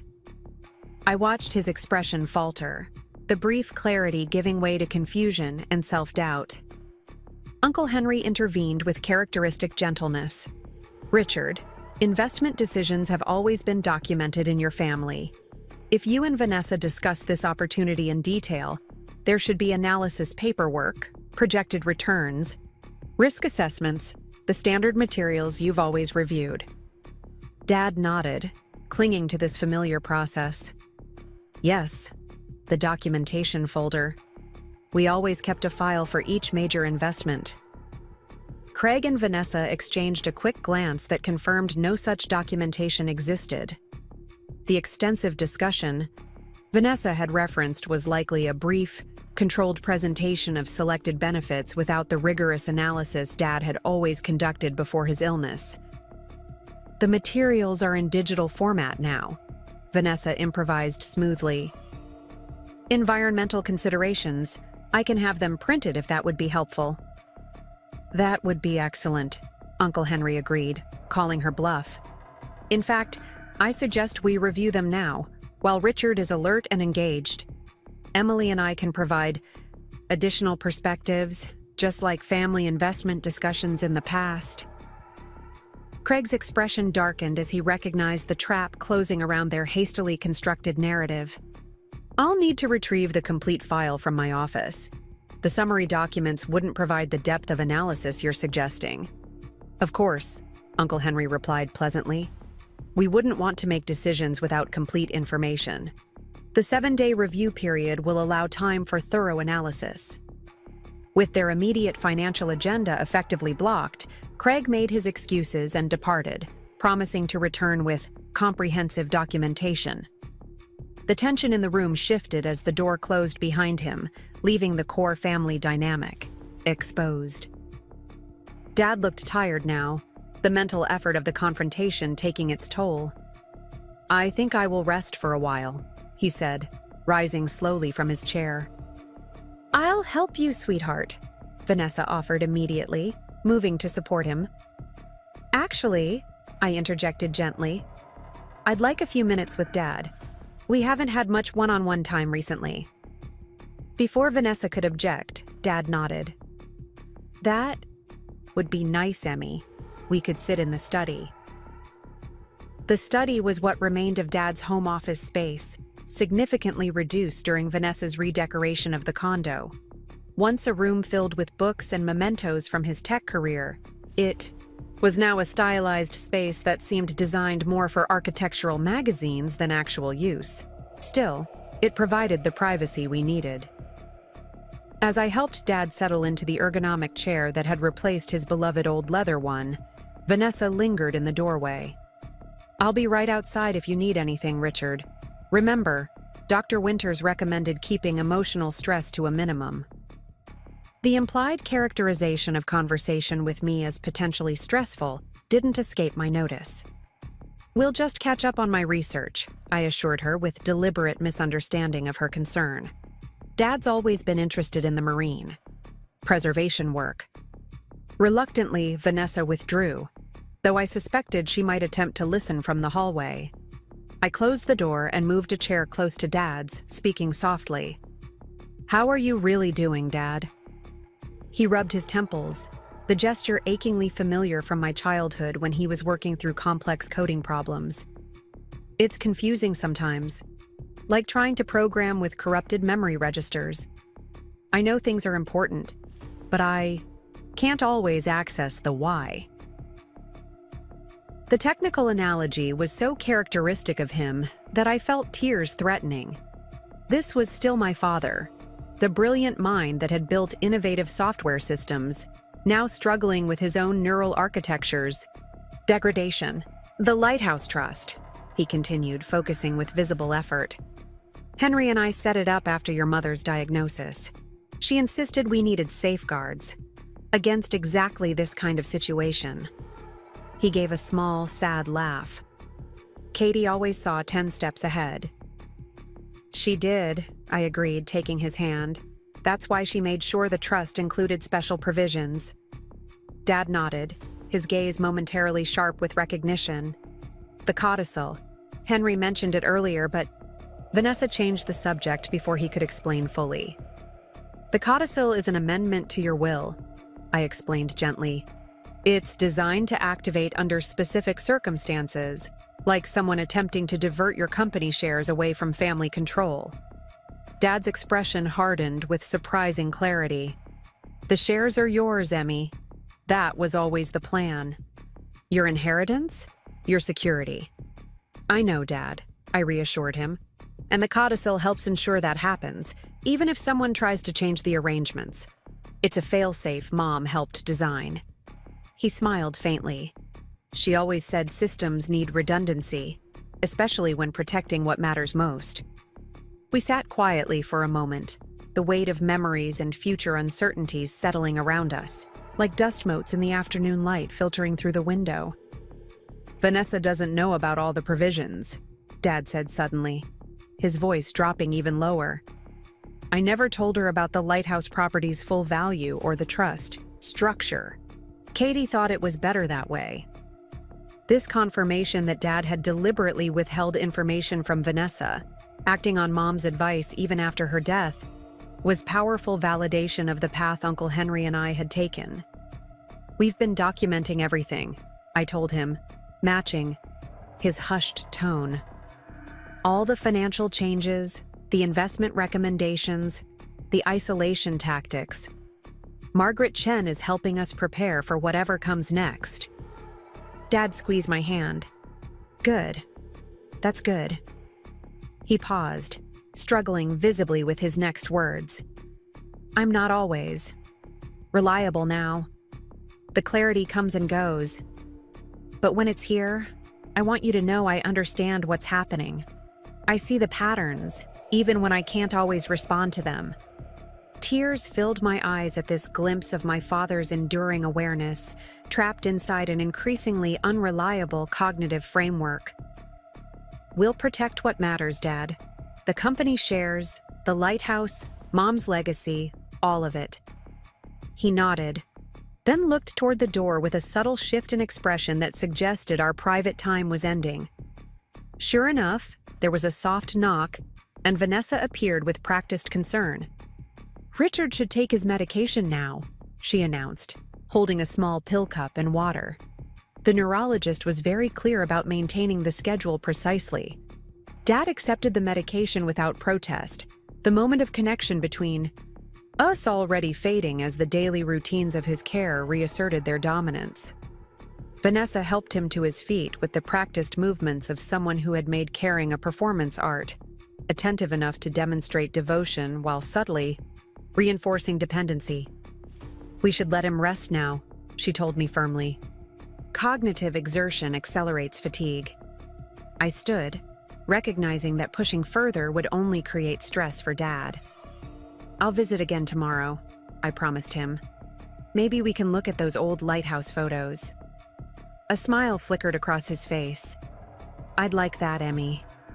As Vanessa guided him toward the bedroom, I returned to the living room where Uncle Henry waited, his expression suggesting he had used our absence for his own reconnaissance.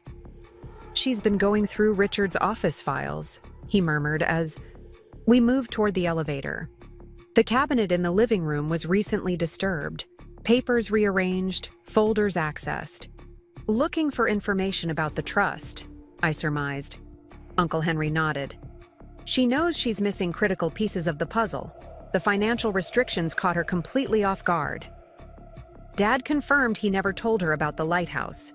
Property's full value or the trust structure, I reported. He said Mom advised him to keep certain things separate. Catherine always had good instincts about people, Uncle Henry said as we entered the elevator. And she understood the importance of contingency planning. As the doors closed and we began our descent, I felt a curious mixture of hope and apprehension. The confrontation had revealed both Vanessa's vulnerabilities and the increasing unpredictability of Dad's condition.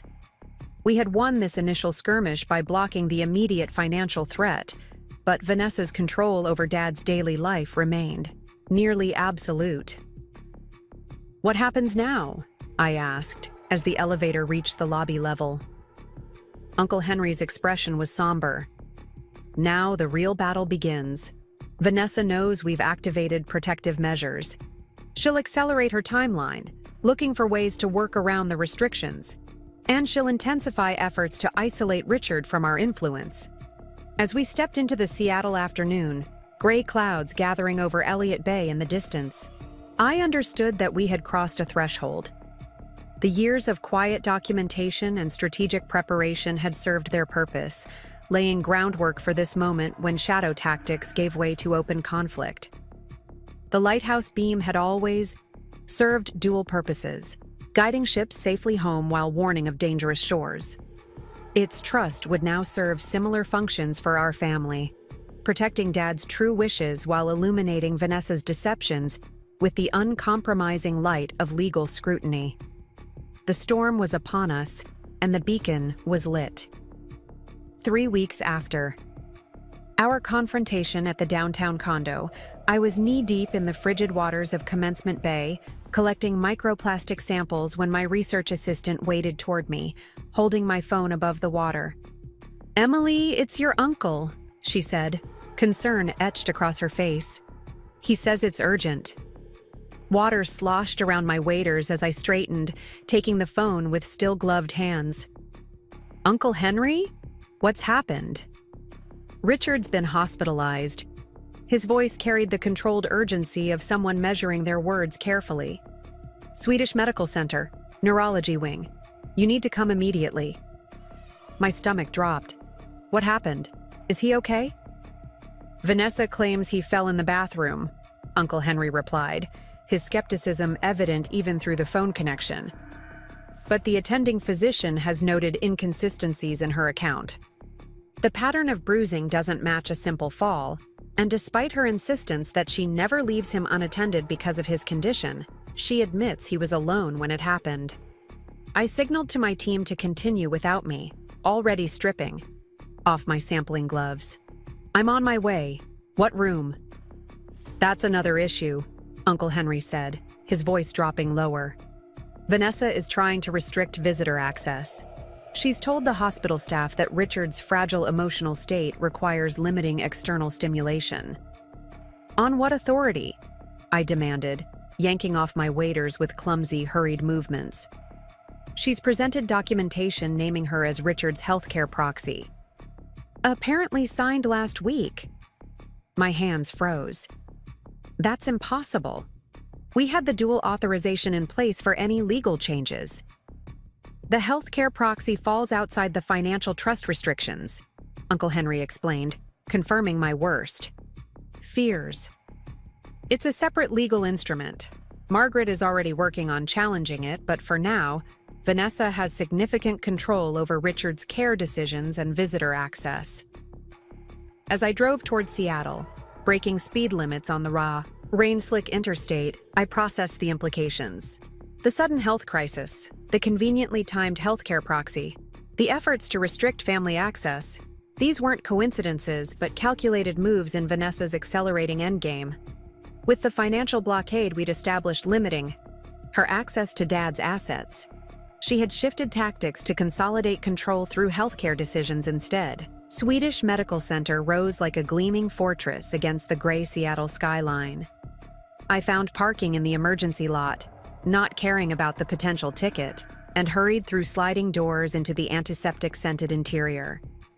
The neurology ward was hushed with the artificial calm of contained crisis when I arrived, finding Uncle Henry in a small waiting area, his weathered face grave with concern. "She's been with him continuously since admission," he reported in a low voice, rising to embrace me briefly. "The nursing staff have been instructed that he needs minimal stimulation and familiar presence only. I've only managed a 5-minute visit by insisting on my legal right as family." "Have you seen the healthcare proxy document?" I asked, dropping my still damp backpack onto a nearby chair. Uncle Henry nodded grimly. Margaret had the hospital legal department send her a copy. "It appears properly executed, Richard's signature, witness signatures, notarization, but the timing is highly suspicious. It was signed 2 days after we blocked the financial transactions. And conveniently before this mysterious fall," I added, the pattern clarifying with disturbing precision. "Have you spoken with his regular neurologist, Dr. Winters?" "She's at a conference in Boston. The attending physician is someone new, Dr. Patel. Seems competent, but has no history." With Richard's case, perfect opportunity for Vanessa to establish herself as the primary authority on his condition and care, I noted bitterly. "What's Margaret's strategy for challenging the proxy?" "She's arranged for a geriatric psychiatrist specializing in capacity assessment to evaluate Richard. If he lacked capacity when signing the document, it can be invalidated." Uncle Henry checked his watch. "Dr. Levinson should arrive within the hour. Until then, we need to find a way for you to see Richard directly." As if summoned by our conversation, a woman in a white coat approached, tablet in hand. Her ID badge identified her as Dr. Ananya Patel, neurology. "Your family members?" she asked, glancing between us with the efficient assessment of someone perpetually behind schedule. "I'm Emily Wilson, Richard's daughter," I replied quickly. "And this is Henry Mitchell, his brother-in-law and healthcare agent under his previous directives." Dr. Patel nodded, consulting her tablet. "Mr. Wilson's condition has stabilized since admission. The CT scan shows no acute bleeding from the fall, but there appears to be an acceleration of inflammatory markers in regions associated with memory and executive function compared to his baseline scans from 3 months ago. I need to see my father," I said, keeping my voice level but firm. "Mrs. Wilson has requested limited visitation," Dr. Patel responded, her tone neutral but her eyes evaluative. As his designated healthcare proxy, she has significant input regarding visitor management. "I'm his daughter," I repeated, holding her gaze. "And I haven't been permitted to speak with him since his admission nearly 12 hours ago." Something shifted in Dr. Patel's expression, a subtle recognition of the situation underlying the clinical facts. "The proxy designation grants Mrs. Wilson certain authorities," she said, lowering her voice slightly. "But it doesn't allow complete exclusion of immediate family. I can permit a short visit while she's meeting with the social worker regarding discharge planning." I recognized the professional courtesy for what it was, a quiet resistance to Vanessa's overreach. "Thank you. We won't agitate him." Dr. Patel led us through security doors into the neurology wing, her badge granting access with a soft electronic chirp. "Room 426, she indicated, stopping at a nurse's station to make a note in the chart. 15 minutes should be sufficient before Mrs. Wilson returns from her meeting. Dad's room was dimly lit, the afternoon sunlight reduced to thin slats through partially closed blinds. The rhythmic beeping of monitoring equipment provided a clinical counterpoint to the unnatural stillness. He looked diminished against the institutional bedding, a large purple bruise spreading across his left temple and disappearing into his hairline. The sight of that discoloration, its size and placement inconsistent with a simple bathroom fall, sent a surge of protective fury through me. "Dad," I said softly, approaching the bed. "It's Emmy." His eyes opened slowly, struggling to focus in the dim light. "Emmy? Is that you?" His voice was weaker than I'd heard it before, with a slight slurring that hadn't been present during our last visit. "Did you check the lighthouse windows? The winter storms can crack the seals." My heart clenched at this confusion. He was referencing our old ritual of inspecting the lighthouse after winter gales, something we hadn't done in years. "Not today, Dad. You're in the hospital. There was an accident."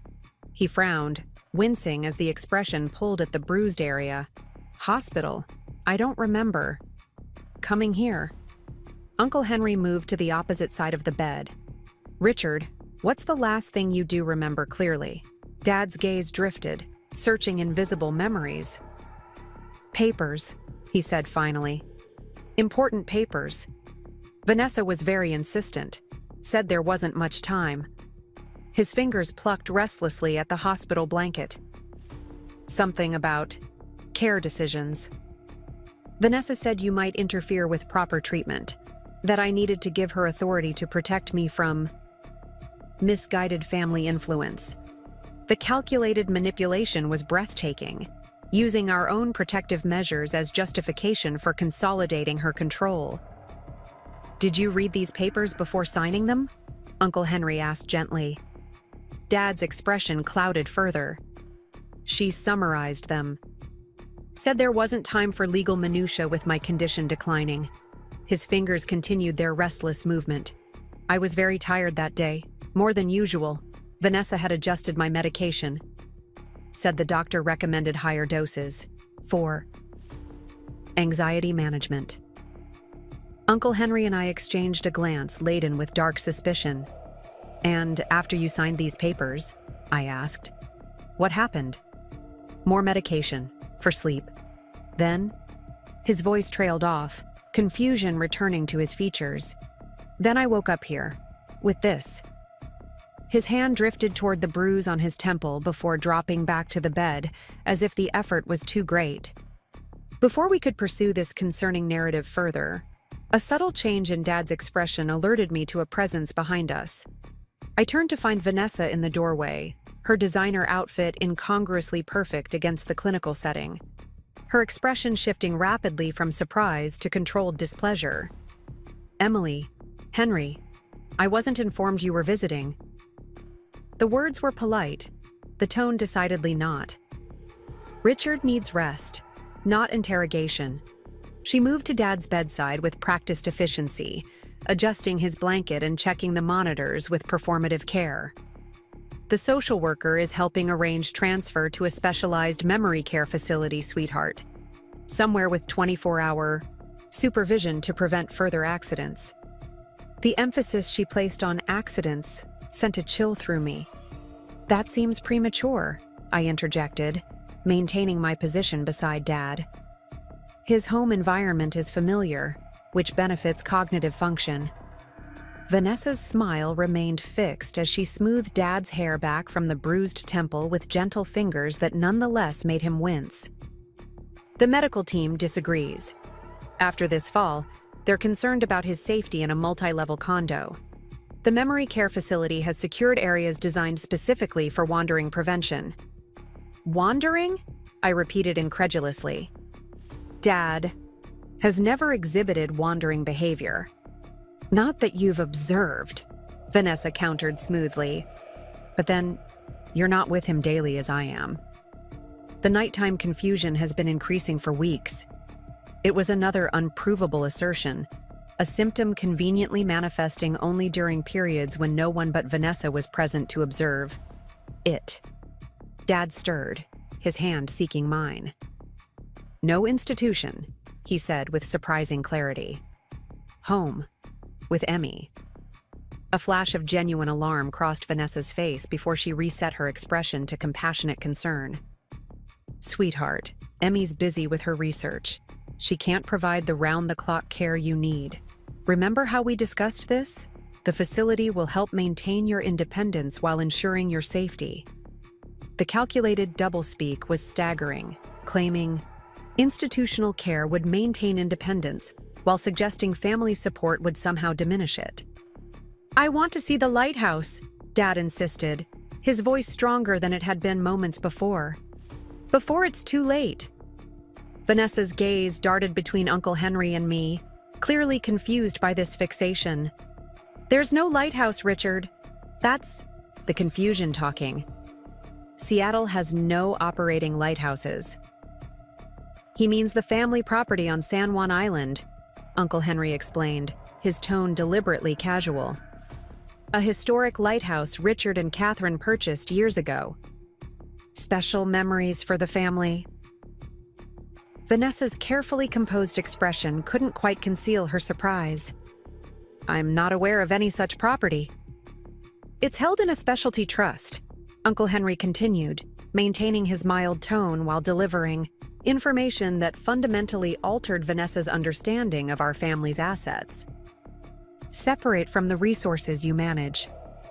I watched Vanessa absorb this revelation, visibly recalculating her understanding of our family's holdings and legal structures. Well, she said finally, that's hardly relevant to Richard's current medical needs. The doctors are recommending specialized institutional care, not nostalgic outings. Actually, I countered, drawing on my scientific training, familiar environments with strong emotional connections have been shown to temporarily improve cognitive function in Alzheimer's patients. A visit to a significant location could provide valuable baseline data for his treatment team. Before Vanessa could object further, the door opened to admit Dr. Patel, accompanied by an older man whose ID badge identified him as Dr. Levinson, geriatric psychiatry. Mrs. Wilson, Dr. Patel began, Dr. Levinson has been asked to consult on your husband's case. He specializes in capacity assessments for patients with cognitive decline. Vanessa's spine stiffened visibly. Requested by whom? I'm my husband's healthcare proxy, and I made no such request. The request came through appropriate legal channels, Dr. Levinson explained, his tone professionally neutral despite the tension crackling in the room. When questions arise regarding recently executed medical directives, hospital policy requires independent capacity assessment. The intervention must have come through Margaret Chen, fulfilling her ethical obligation to verify that Dad had been capable of understanding the healthcare proxy designation Vanessa had obtained. This is completely unnecessary, Vanessa objected, her composure slipping visibly. Richard clearly designated me as his healthcare proxy last week. The documentation is properly executed and notarized. Documentation executed during periods of questionable capacity requires verification, Dr. Levinson replied evenly. I'll need to conduct a private assessment with Mr. Wilson. I should be present, Vanessa insisted. As his wife and caregiver, I can help interpret his responses. His communication can be affected by his condition. It was another attempt to control the narrative, to position herself as the translator of Dad's wishes, rather than allowing his direct expression. That would compromise the assessment's independence, Dr. Levinson stated firmly. Standard. Protocol requires one-on-one interaction without family presence, regardless of proxy status. Vanessa's carefully maintained facade cracked further, a flush rising beneath her perfect makeup. This feels like an orchestrated attempt to undermine my authority. My husband designated me as his healthcare decision-maker precisely because he trusted my judgment over others who have been notably absent from his daily care. The pointed glance in my direction carried unmistakable accusation. The assessment is standard procedure, Mrs. Wilson, Dr. Patel interjected, her professional tone hiding any personal judgment. While it's conducted, perhaps you could assist. Our social worker with insurance documentation for the potential facility transfer. It was a tactical suggestion, giving Vanessa a face-saving exit while separating her from Dad during the crucial evaluation. After Vanessa reluctantly departed with Dr. Patel, Dr. Levinson turned to Uncle Henry and me. "I'll need to speak with Mr. Wilson alone as well," he explained. "But first, I'd like to understand your concerns regarding the recently executed healthcare proxy." We outlined our observations: the suspicious timing of the proxy designation immediately following our financial blockade, Dad's inconsistent cognitive states, the convenient fall that had precipitated this hospitalization, and most significantly, his statements about signing papers without fully understanding their implications. Dr. Levinson listened attentively, making occasional notes. "These are concerning patterns," he acknowledged. "The capacity assessment will help clarify whether Mr. Wilson understood the nature and consequences of the healthcare designation at the time of signing." As Uncle Henry and I stepped into the hallway, I found myself trembling with a mixture of relief and anxiety. The independent assessment offered our first real opportunity to challenge Vanessa's legal authority, but it also represented a painful public examination of Dad's diminishing capabilities. "This could change everything," Uncle Henry murmured, as we took seats in a small consultation room Dr. Levinson had arranged for us. "If the proxy is invalidated, decision-making reverts to the previously established advance directives, which named both of us as his healthcare agents," I confirmed, remembering the careful planning we'd done before Vanessa's influence had begun reshaping Dad's legal arrangements. "There's more," Uncle Henry said, lowering his voice further. "Margaret filed an emergency petition this morning questioning not just the proxy designation, but Vanessa's medication management practices." My mind flashed to Dad's comment about Vanessa adjusting his medication before the proxy signing. "You think she's been manipulating his dosages?" "The pattern fits," Uncle Henry replied grimly. "Periods of extreme confusion coinciding with important legal decisions, followed by improved clarity when outside observers are present. The systematic nature of such manipulation, using Dad's legitimate medical needs as a weapon against his autonomy, made my stomach clench with mingled fury and grief." Dr. Levinson's assessment took nearly an hour. When he finally emerged, his expression was professionally neutral, but the subtle tightening around his eyes suggested troubling findings. "I've completed my evaluation," he informed us. "I'll be submitting a formal report to the Ethics Committee, but I can tell you that Mr. Wilson shows significant fluctuations in cognitive function. His capacity appears to vary dramatically, even within our single session." "What does that mean for the healthcare proxy?" I asked directly. "When documentation is executed during periods of questionable capacity," Dr. Levinson replied carefully, "the legal standard requires clear evidence that the patient understood the nature and implications of their decisions at the time of signing. Based on my assessment, Mr. Wilson currently cannot reliably recall either the content of the documents he signed or his reasoning for doing so." It was exactly what we had suspected. Vanessa had obtained Dad's signature during a period of confusion, likely exacerbated by medication.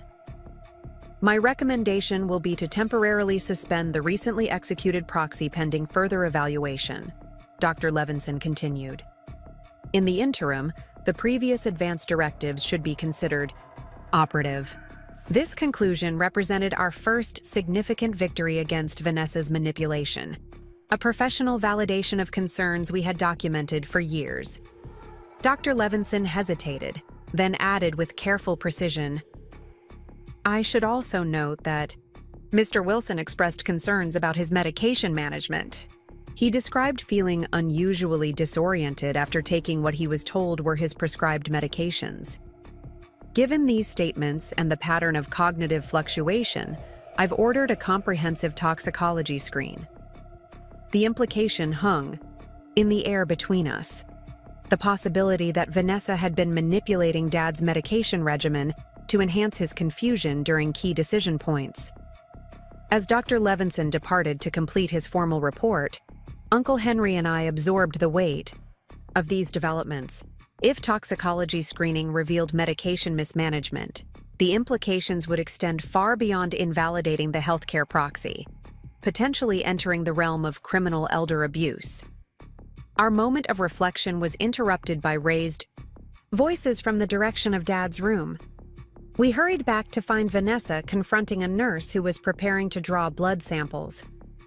"This additional testing is completely unnecessary," Vanessa was insisting, standing between the nurse and Dad's bed.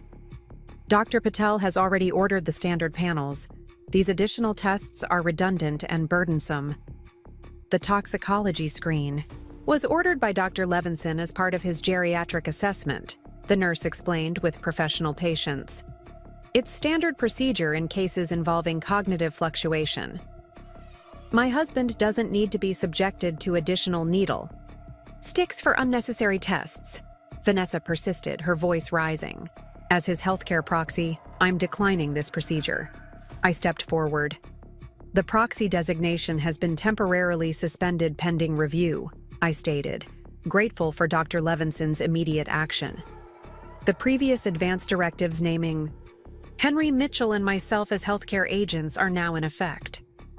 Vanessa turned, her expression shifting from authoritative to furious in an instant. "That's absurd. A single doctor cannot invalidate a legally executed document without due process. In cases of suspected incapacity or undue influence, healthcare facilities have both the right and obligation to implement protective measures pending formal review," Uncle Henry explained calmly. "The Hospital Ethics Committee has been notified and will convene to assess the situation. Until then, Richard's previous directives stand." The nurse, clearly uncomfortable with the confrontation but professionally resolute, moved toward Dad's bed. "I need to collect these samples now, Mrs. Wilson. Hospital security has been notified of the situation and will assist if necessary." It was the first time I'd seen Vanessa's composure completely fracture.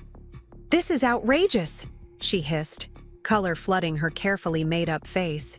"You'll be hearing from my attorney, all of you." She grabbed her designer handbag from the bedside chair and stormed from the room, the door swinging violently in her wake. Dad, who had observed this exchange with unusual clarity, exhaled slowly as the nurse began preparing his arm for the blood draw. "She's been adjusting my medications," he said quietly, his gaze meeting mine. "Different pills some days. More when important people were visiting. Less when you or Henry were scheduled to come." The nurse pretended professional deafness to this statement, but her careful documentation of the time and circumstances of the sample collection suggested she was well aware of its potential significance. The toxicology results, delivered the following morning, confirmed our worst suspicions. Dad's bloodstream contained significantly higher levels of benzodiazepines than his prescribed dosage, along with traces of a sedative that hadn't been prescribed at all. When these findings were presented to Dr. Patel, she immediately contacted the hospital's legal department and adult protective services. Events accelerated rapidly after that. A hospital security officer was stationed outside Dad's room, with strict instructions regarding approved visitors. Vanessa's access was limited to supervised visits pending investigation. The previously planned transfer to the memory care facility was canceled, with Dad's care plan reverting to the preferences outlined in his original advance directives. Most significantly, Adult Protective Services launched a formal investigation into potential elder abuse. A social worker named Rivera interviewed each of us separately, her questions detailed and probing, her manner suggesting she had encountered similar situations before. Financial exploitation often escalates to medical manipulation when the victim begins showing resistance or awareness, she explained during our session. The pattern you've documented, systematic isolation, gradual asset diversion, and now medication mismanagement, is unfortunately consistent with cases we've seen. What happens now? I asked, still processing the reality that our long-held suspicions had been validated in the most disturbing way possible. The investigation proceeds on multiple fronts, Ms. Rivera explained. The financial aspects will be examined by forensic accountants. The medication issues trigger potential criminal charges. Meanwhile, our priority is ensuring your father's immediate safety and appropriate care. That care became the focus of my attention in the following days. With the healthcare proxy invalidated and Uncle Henry and I reinstated as Dad's medical decision-makers, we faced the immediate challenge of determining the best environment for his recovery and ongoing support. The institutional memory care facility Vanessa had selected, with its emphasis on security rather than stimulation, was clearly inappropriate. Yet Dad's cognitive decline, while potentially exacerbated by medication manipulation, remained a reality requiring specialized care. The solution emerged during one of Dad's increasingly frequent periods of clarity. "I want to see the lighthouse," he repeated, with a persistence that suggested deeper meaning than simple nostalgia. "I need to be there again, before it's too late." Uncle Henry and I exchanged glances, considering possibilities we hadn't previously explored. The San Juan Island property, remote, peaceful, connected to Mom's memory in ways the Seattle condo could never be, might offer exactly the environment Dad needed.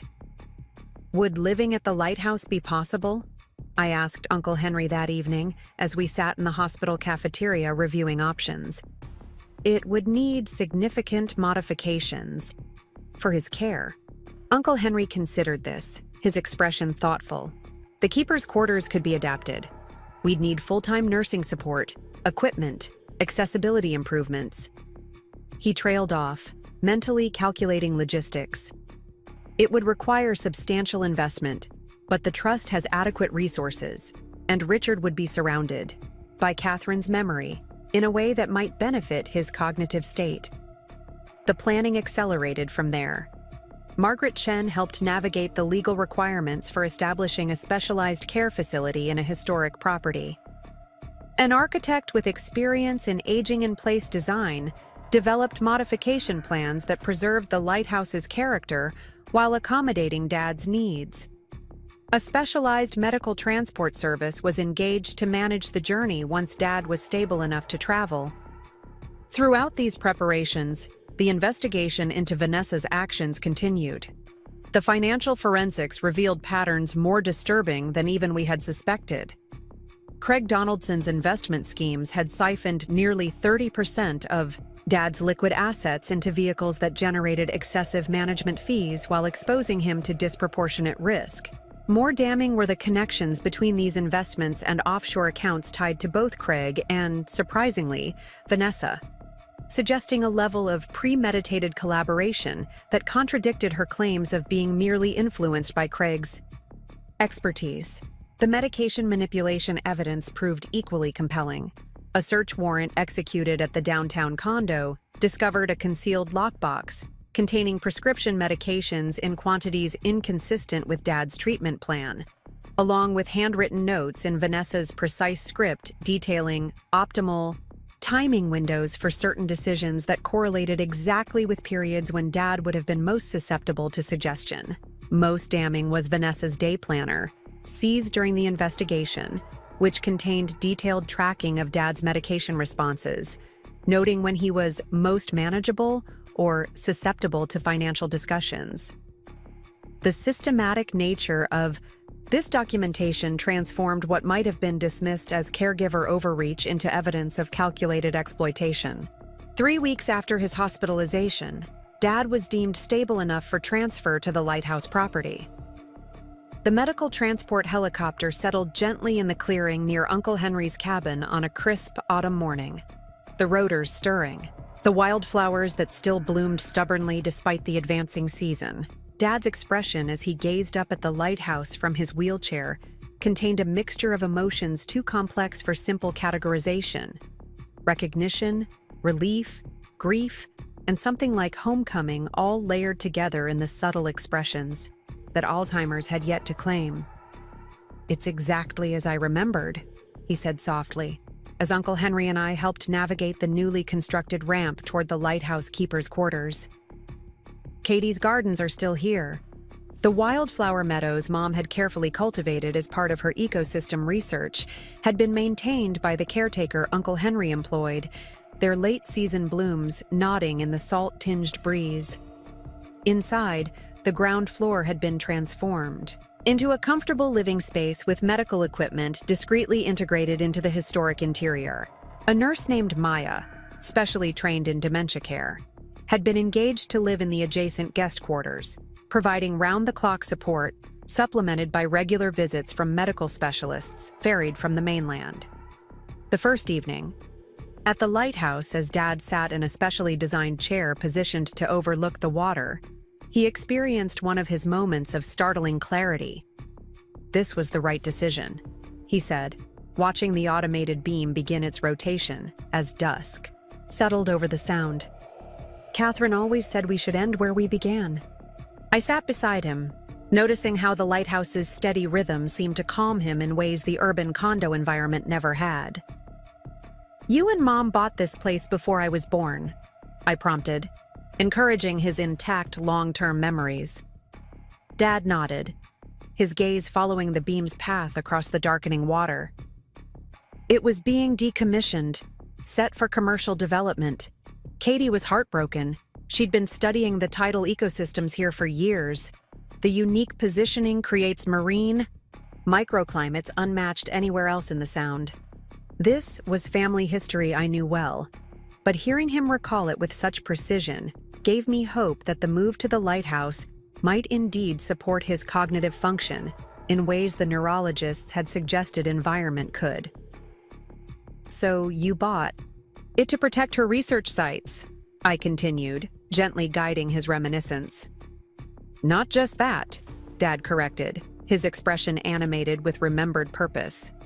"We established the trust to ensure long-term preservation." Katie insisted on the specialized provisions, the codicil that would activate under specific circumstances. "What kind of circumstances, Dad?" I asked, though I now understood the trust structure better than he likely did in his current state. His gaze, momentarily sharp with recollection, met mine. Exploitation, manipulation. Katie understood human vulnerabilities better than I did. She knew that wealth combined with declining capacity created opportunities for certain types of people. The precision of this assessment, delivered by a man whose diagnosis suggested he shouldn't be capable of such insight, was startling. "Like Vanessa," I said softly. Dad nodded, no confusion clouding his expression at the mention of his second wife. Exactly like Vanessa. Katie couldn't have predicted her specifically, but she understood the pattern. That's why she designed the trust to recognize those patterns even when I couldn't. These periods of clarity, while temporary, provided crucial opportunities for legal matters requiring Dad's direct participation. Margaret Chen arranged for a geriatric psychiatrist to be present during one such window, documenting Dad's capacity as he formally revoked all legal authorities granted to Vanessa during the period of suspected undue influence. The legal proceedings against Vanessa and Craig continued through the winter months, gradually exposing the full extent of their coordinated exploitation.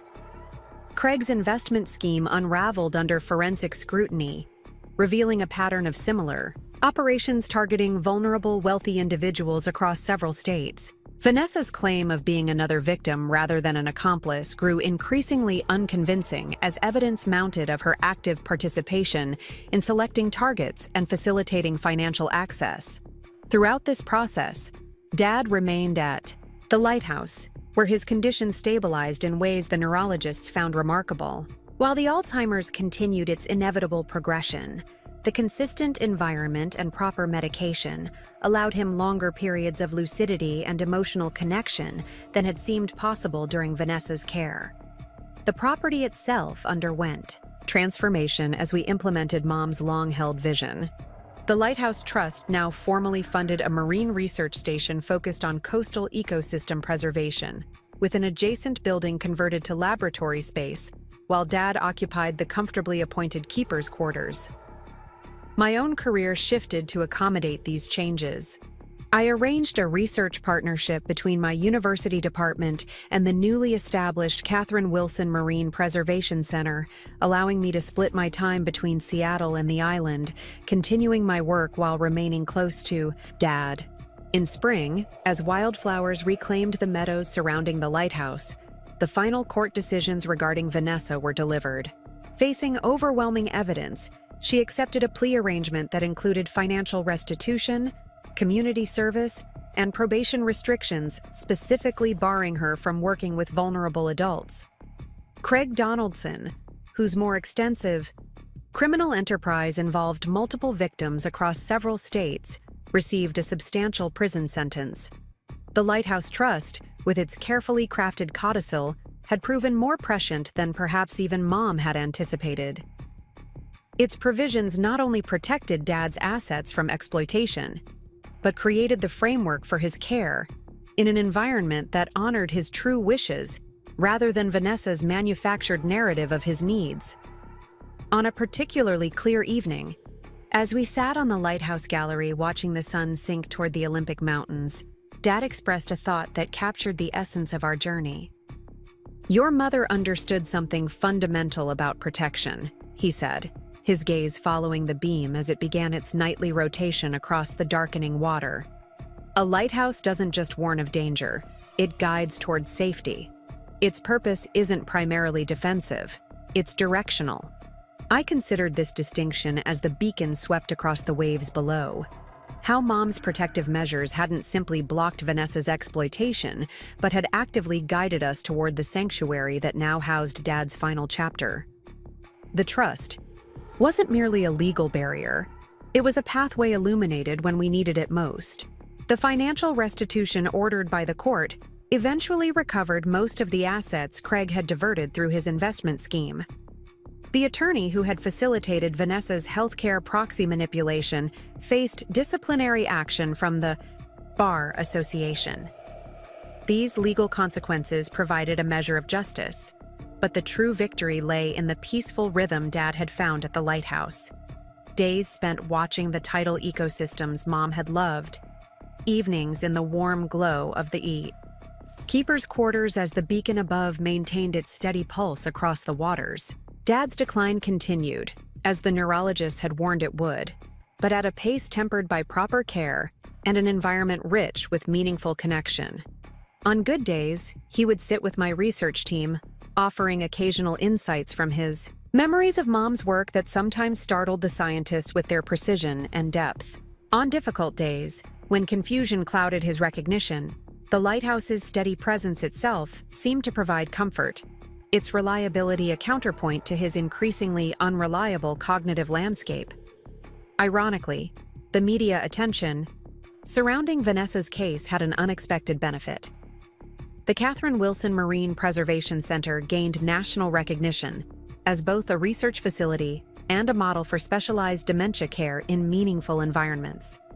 Grants and private donations expanded our conservation work, extending Mom's scientific legacy far beyond what might have been possible otherwise. 6 months after our move to the lighthouse, during a rare Seattle visit for a department meeting, I encountered Craig Donaldson's former secretary at a coffee shop near the university. She hesitated before approaching my table, clearly uncertain of her reception. "I wanted you to know," she said, fidgeting with her cup, "that I provided some of the documentation to the prosecutors about how they selected targets, about the meetings between Craig and Vanessa before your father's diagnosis was even made public." Her revelation confirmed what we had suspected but couldn't prove, that Vanessa's relationship with Craig predated her marriage to Dad, suggesting a level of premeditated exploitation even more calculated than the courts had established. "Why are you telling me this now?" I asked. She glanced around, lowering her voice. "Because they're not stopping. Craig's associate has taken over the operation while he's incarcerated. Vanessa is still connected to them, still identifying potential targets despite her probation restrictions. The authorities know, but proving it is difficult." She pushed a thumb drive across the table. "This might help if they target someone else. Account numbers, meeting dates, the pattern they follow. I thanked her, reflecting on how Mom's protective instincts continued to ripple outward, inspiring others to interrupt patterns of exploitation even beyond our family's immediate concerns. That evening, returning to the lighthouse on the last ferry, I watched its beam appear in the distance, a steady pulse against the darkening sky, guiding vessels safely through treacherous waters. The metaphor wasn't lost on me as I thought about the information I now carried, the potential to extend Mom's protective legacy to others who might face predators like Vanessa and Craig. The lighthouse had saved Dad from exploitation, preserved Mom's research legacy, and now offered a model for protecting others through awareness of these predatory patterns. Its beam, sweeping across the waters with unwavering consistency, embodied the principle at the heart of Mom's trust design. That true protection doesn't just erect barriers against harm, but illuminates paths toward something better. When visitors to the research center occasionally ask about the weathered photograph of Mom that holds the place of honor in the lighthouse keeper's study, her expression thoughtful as she examines a tide pool discovery, I explain that it represents more than memory. It symbolizes protection that transcends physical presence, wisdom that anticipates vulnerability, and love that builds safeguards extending beyond its own lifetime. The lighthouse continues its dual purpose, warning of dangerous shores while guiding towards safe harbor. Its trust, like its beam, remains active long after those who established it have passed, illuminating paths through dangerous waters for generations to come. As Dad's condition gradually progressed, the lighthouse remained his anchor to reality in increasingly confused days. Even when he could no longer remember my name consistently, he recognized the rhythmic flash of the beacon across his bedroom ceiling each night, the constant reminder that he was home, protected, surrounded by the legacy he and Mom had built, together. "Your mother was right," he said during one of his final moments of clarity as we sat watching orcas pass in the distance. "The best protection isn't a wall, it's a light that shows the way forward." That philosophy now guides the expanded mission of the Catherine Wilson Marine Preservation Center, which has incorporated educational programs about elder financial exploitation alongside its environmental research. The patterns Vanessa employed, isolation, medication manipulation, narrative control, are now taught to healthcare providers, financial advisors, and family members as warning signs of predatory behavior. While the court-ordered financial restitution helped recover most of the assets Craig had diverted, the true legacy of our struggle emerged in unexpected ways. The research center now hosts quarterly workshops for financial professionals on recognizing patterns of elder exploitation. Judges, attorneys, and medical professionals attend specialized trainings where Dad's case, carefully anonymized but thoroughly documented, serves as a powerful teaching tool. I often think about the confluence of circumstances that enabled our success against Vanessa's schemes. If Mom hadn't insisted on the specialized trust provisions, if Uncle Henry hadn't maintained his vigilance, if we hadn't documented every subtle manipulation over the years, the outcome would have been dramatically different. For every family that succeeds in protecting their vulnerable members, countless others lack the resources, knowledge, or foresight to recognize and counter such calculated exploitation. This reality inspired the center's newest initiative, Foundation providing legal advocacy for seniors facing potential financial exploitation. Funded by the recovered assets and supplemented by grants secured through the publicity surrounding Vanessa's case, the foundation pairs experienced elder law attorneys with families who might otherwise lack access to the protection legal expertise provides.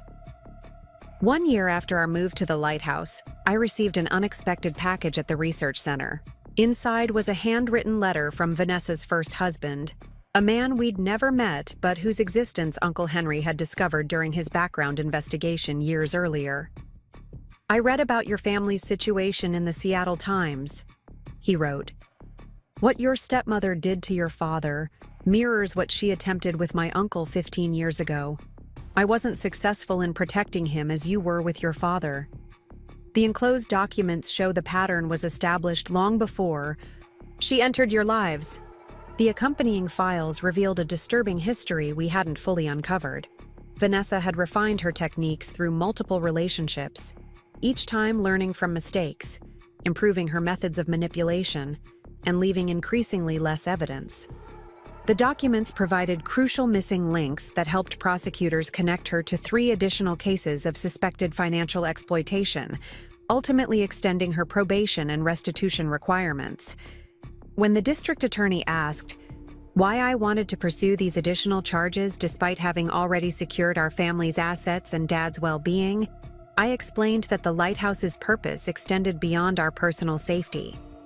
Its beam served all vessels navigating dangerous waters, not just those belonging to our family. Similarly, the protective measures Mom had designed weren't meant to benefit only us, but to illuminate broader patterns of exploitation that might otherwise remain hidden in darkness.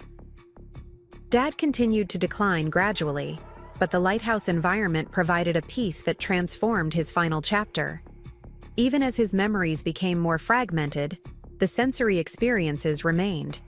The rhythmic flash of the beacon, the salt-laden breeze, the calls of seabirds that had formed the soundtrack of Mom's research days.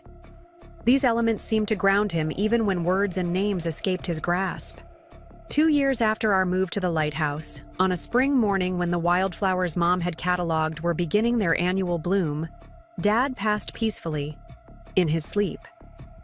The windows of his room had been left open at his request, allowing the sounds of waves and wind to fill the space. The lighthouse beam had made its final sweep across his ceiling just as dawn broke, a fitting symmetry to a life that had been guided by Mom's foresight even years after her physical presence had ended.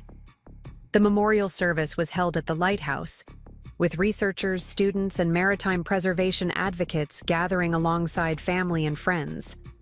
Notable in their absence were Vanessa and Craig, whose exploitative chapter in our family history had been eclipsed by the positive legacy now blooming around us. The Catherine Wilson Marine Preservation Center had become a nationally recognized research facility, its dual mission of environmental conservation and elder protection advocacy attracting attention far beyond our regional scientific community. Uncle Henry, in his eulogy, captured the essence of what Dad and Mom had created together. "Richard built systems that connected people across distances," he said, looking out toward the waters they had both loved. "Catherine protected the natural systems that sustain all life." Together, they created not just a family, but a purpose that outlives them both: preservation of what matters most, whether it's coastal ecosystems or human dignity and vulnerability. As the guests departed on the last ferry, I remained at the lighthouse, climbing the spiral stairs to the beacon itself for the first time since Dad's decline had begun. The mechanism, now automated but preserved in its historic housing, continued its steady rotation, warning of dangerous shoals while simultaneously guiding vessels to safe harbor. I thought about the dual nature of the protection Mom had designed: into the trust, the defensive provisions that had blocked Vanessa's exploitation, and the directional elements that had guided us toward creating something meaningful from our family crisis. The lighthouse hadn't just saved Dad's assets. It had illuminated a path toward extending that protection to others facing similar threats. In the years since, the center has expanded its research into both marine ecosystems and elder exploitation patterns. The parallels between these seemingly different fields have proven surprisingly rich. Both involve complex, interconnected systems where subtle disturbances can create cascading effects. Both require vigilant monitoring and intervention to maintain balance. Both benefit from transparency and illumination of otherwise hidden dynamics. The legal precedents established through Dad's case have helped strengthen protections for other vulnerable adults. The specific provisions of Mom's trust codicil have been adapted into model language now recommended by elder law specialists across the country. The documentation methods Uncle Henry taught me have been developed into protocols for families concerned about potential exploitation. Vanessa herself eventually violated her probation by attempting to establish a similar exploitative relationship with a recently widowed technology executive, a violation documented using the evidence. Collection techniques our case had helped standardize. The resulting revocation of her probation and subsequent incarceration provided a measure of justice, but more importantly, prevented her from harming others through the same calculated tactics. The lighthouse keeper's quarters, where Dad spent his final years, have been preserved as a living museum of both marine research history and elder protection advocacy. The room where Mom once cataloged tidal specimens and Dad later watched the beam sweep across his ceiling now serves as a teaching space where legal and medical professionals learn to recognize the subtle patterns of exploitation that might otherwise go undetected. 5 years after Dad's passing, I stood on the lighthouse gallery watching a new generation of marine biology students collecting samples from the tidal pools below, the same pools Mom had studied decades earlier. Their research now extended hers, tracking changes in the microcosm ecosystems as indicators of larger oceanic shifts. The preservation of this research site, secured through Mom's foresight and Dad's implementation of the trust, had created scientific continuity that transcended individual careers or lifespans. A photograph of Mom and Dad now hangs in the lighthouse entrance, she in her research gear examining a tide pool, he standing nearby with pride evident in his expression. Visitors often comment on the palpable connection between them captured in the image. What they don't see is the invisible connection that extended years beyond Mom's physical presence. The protective framework she designed that ultimately guided Dad safely through treacherous waters neither of them could have navigated. Alone, the lighthouse beam continues its steady rotation night after night, year after year, a testament to Mom's understanding that true protection requires not just defensive barriers, but illumination that extends far beyond our immediate horizons, guiding others safely home even in the darkest waters. Up next, you've got 2 more standout stories right on your screen. If this one hit the mark, you won't want to pass these up. Just click and check them out.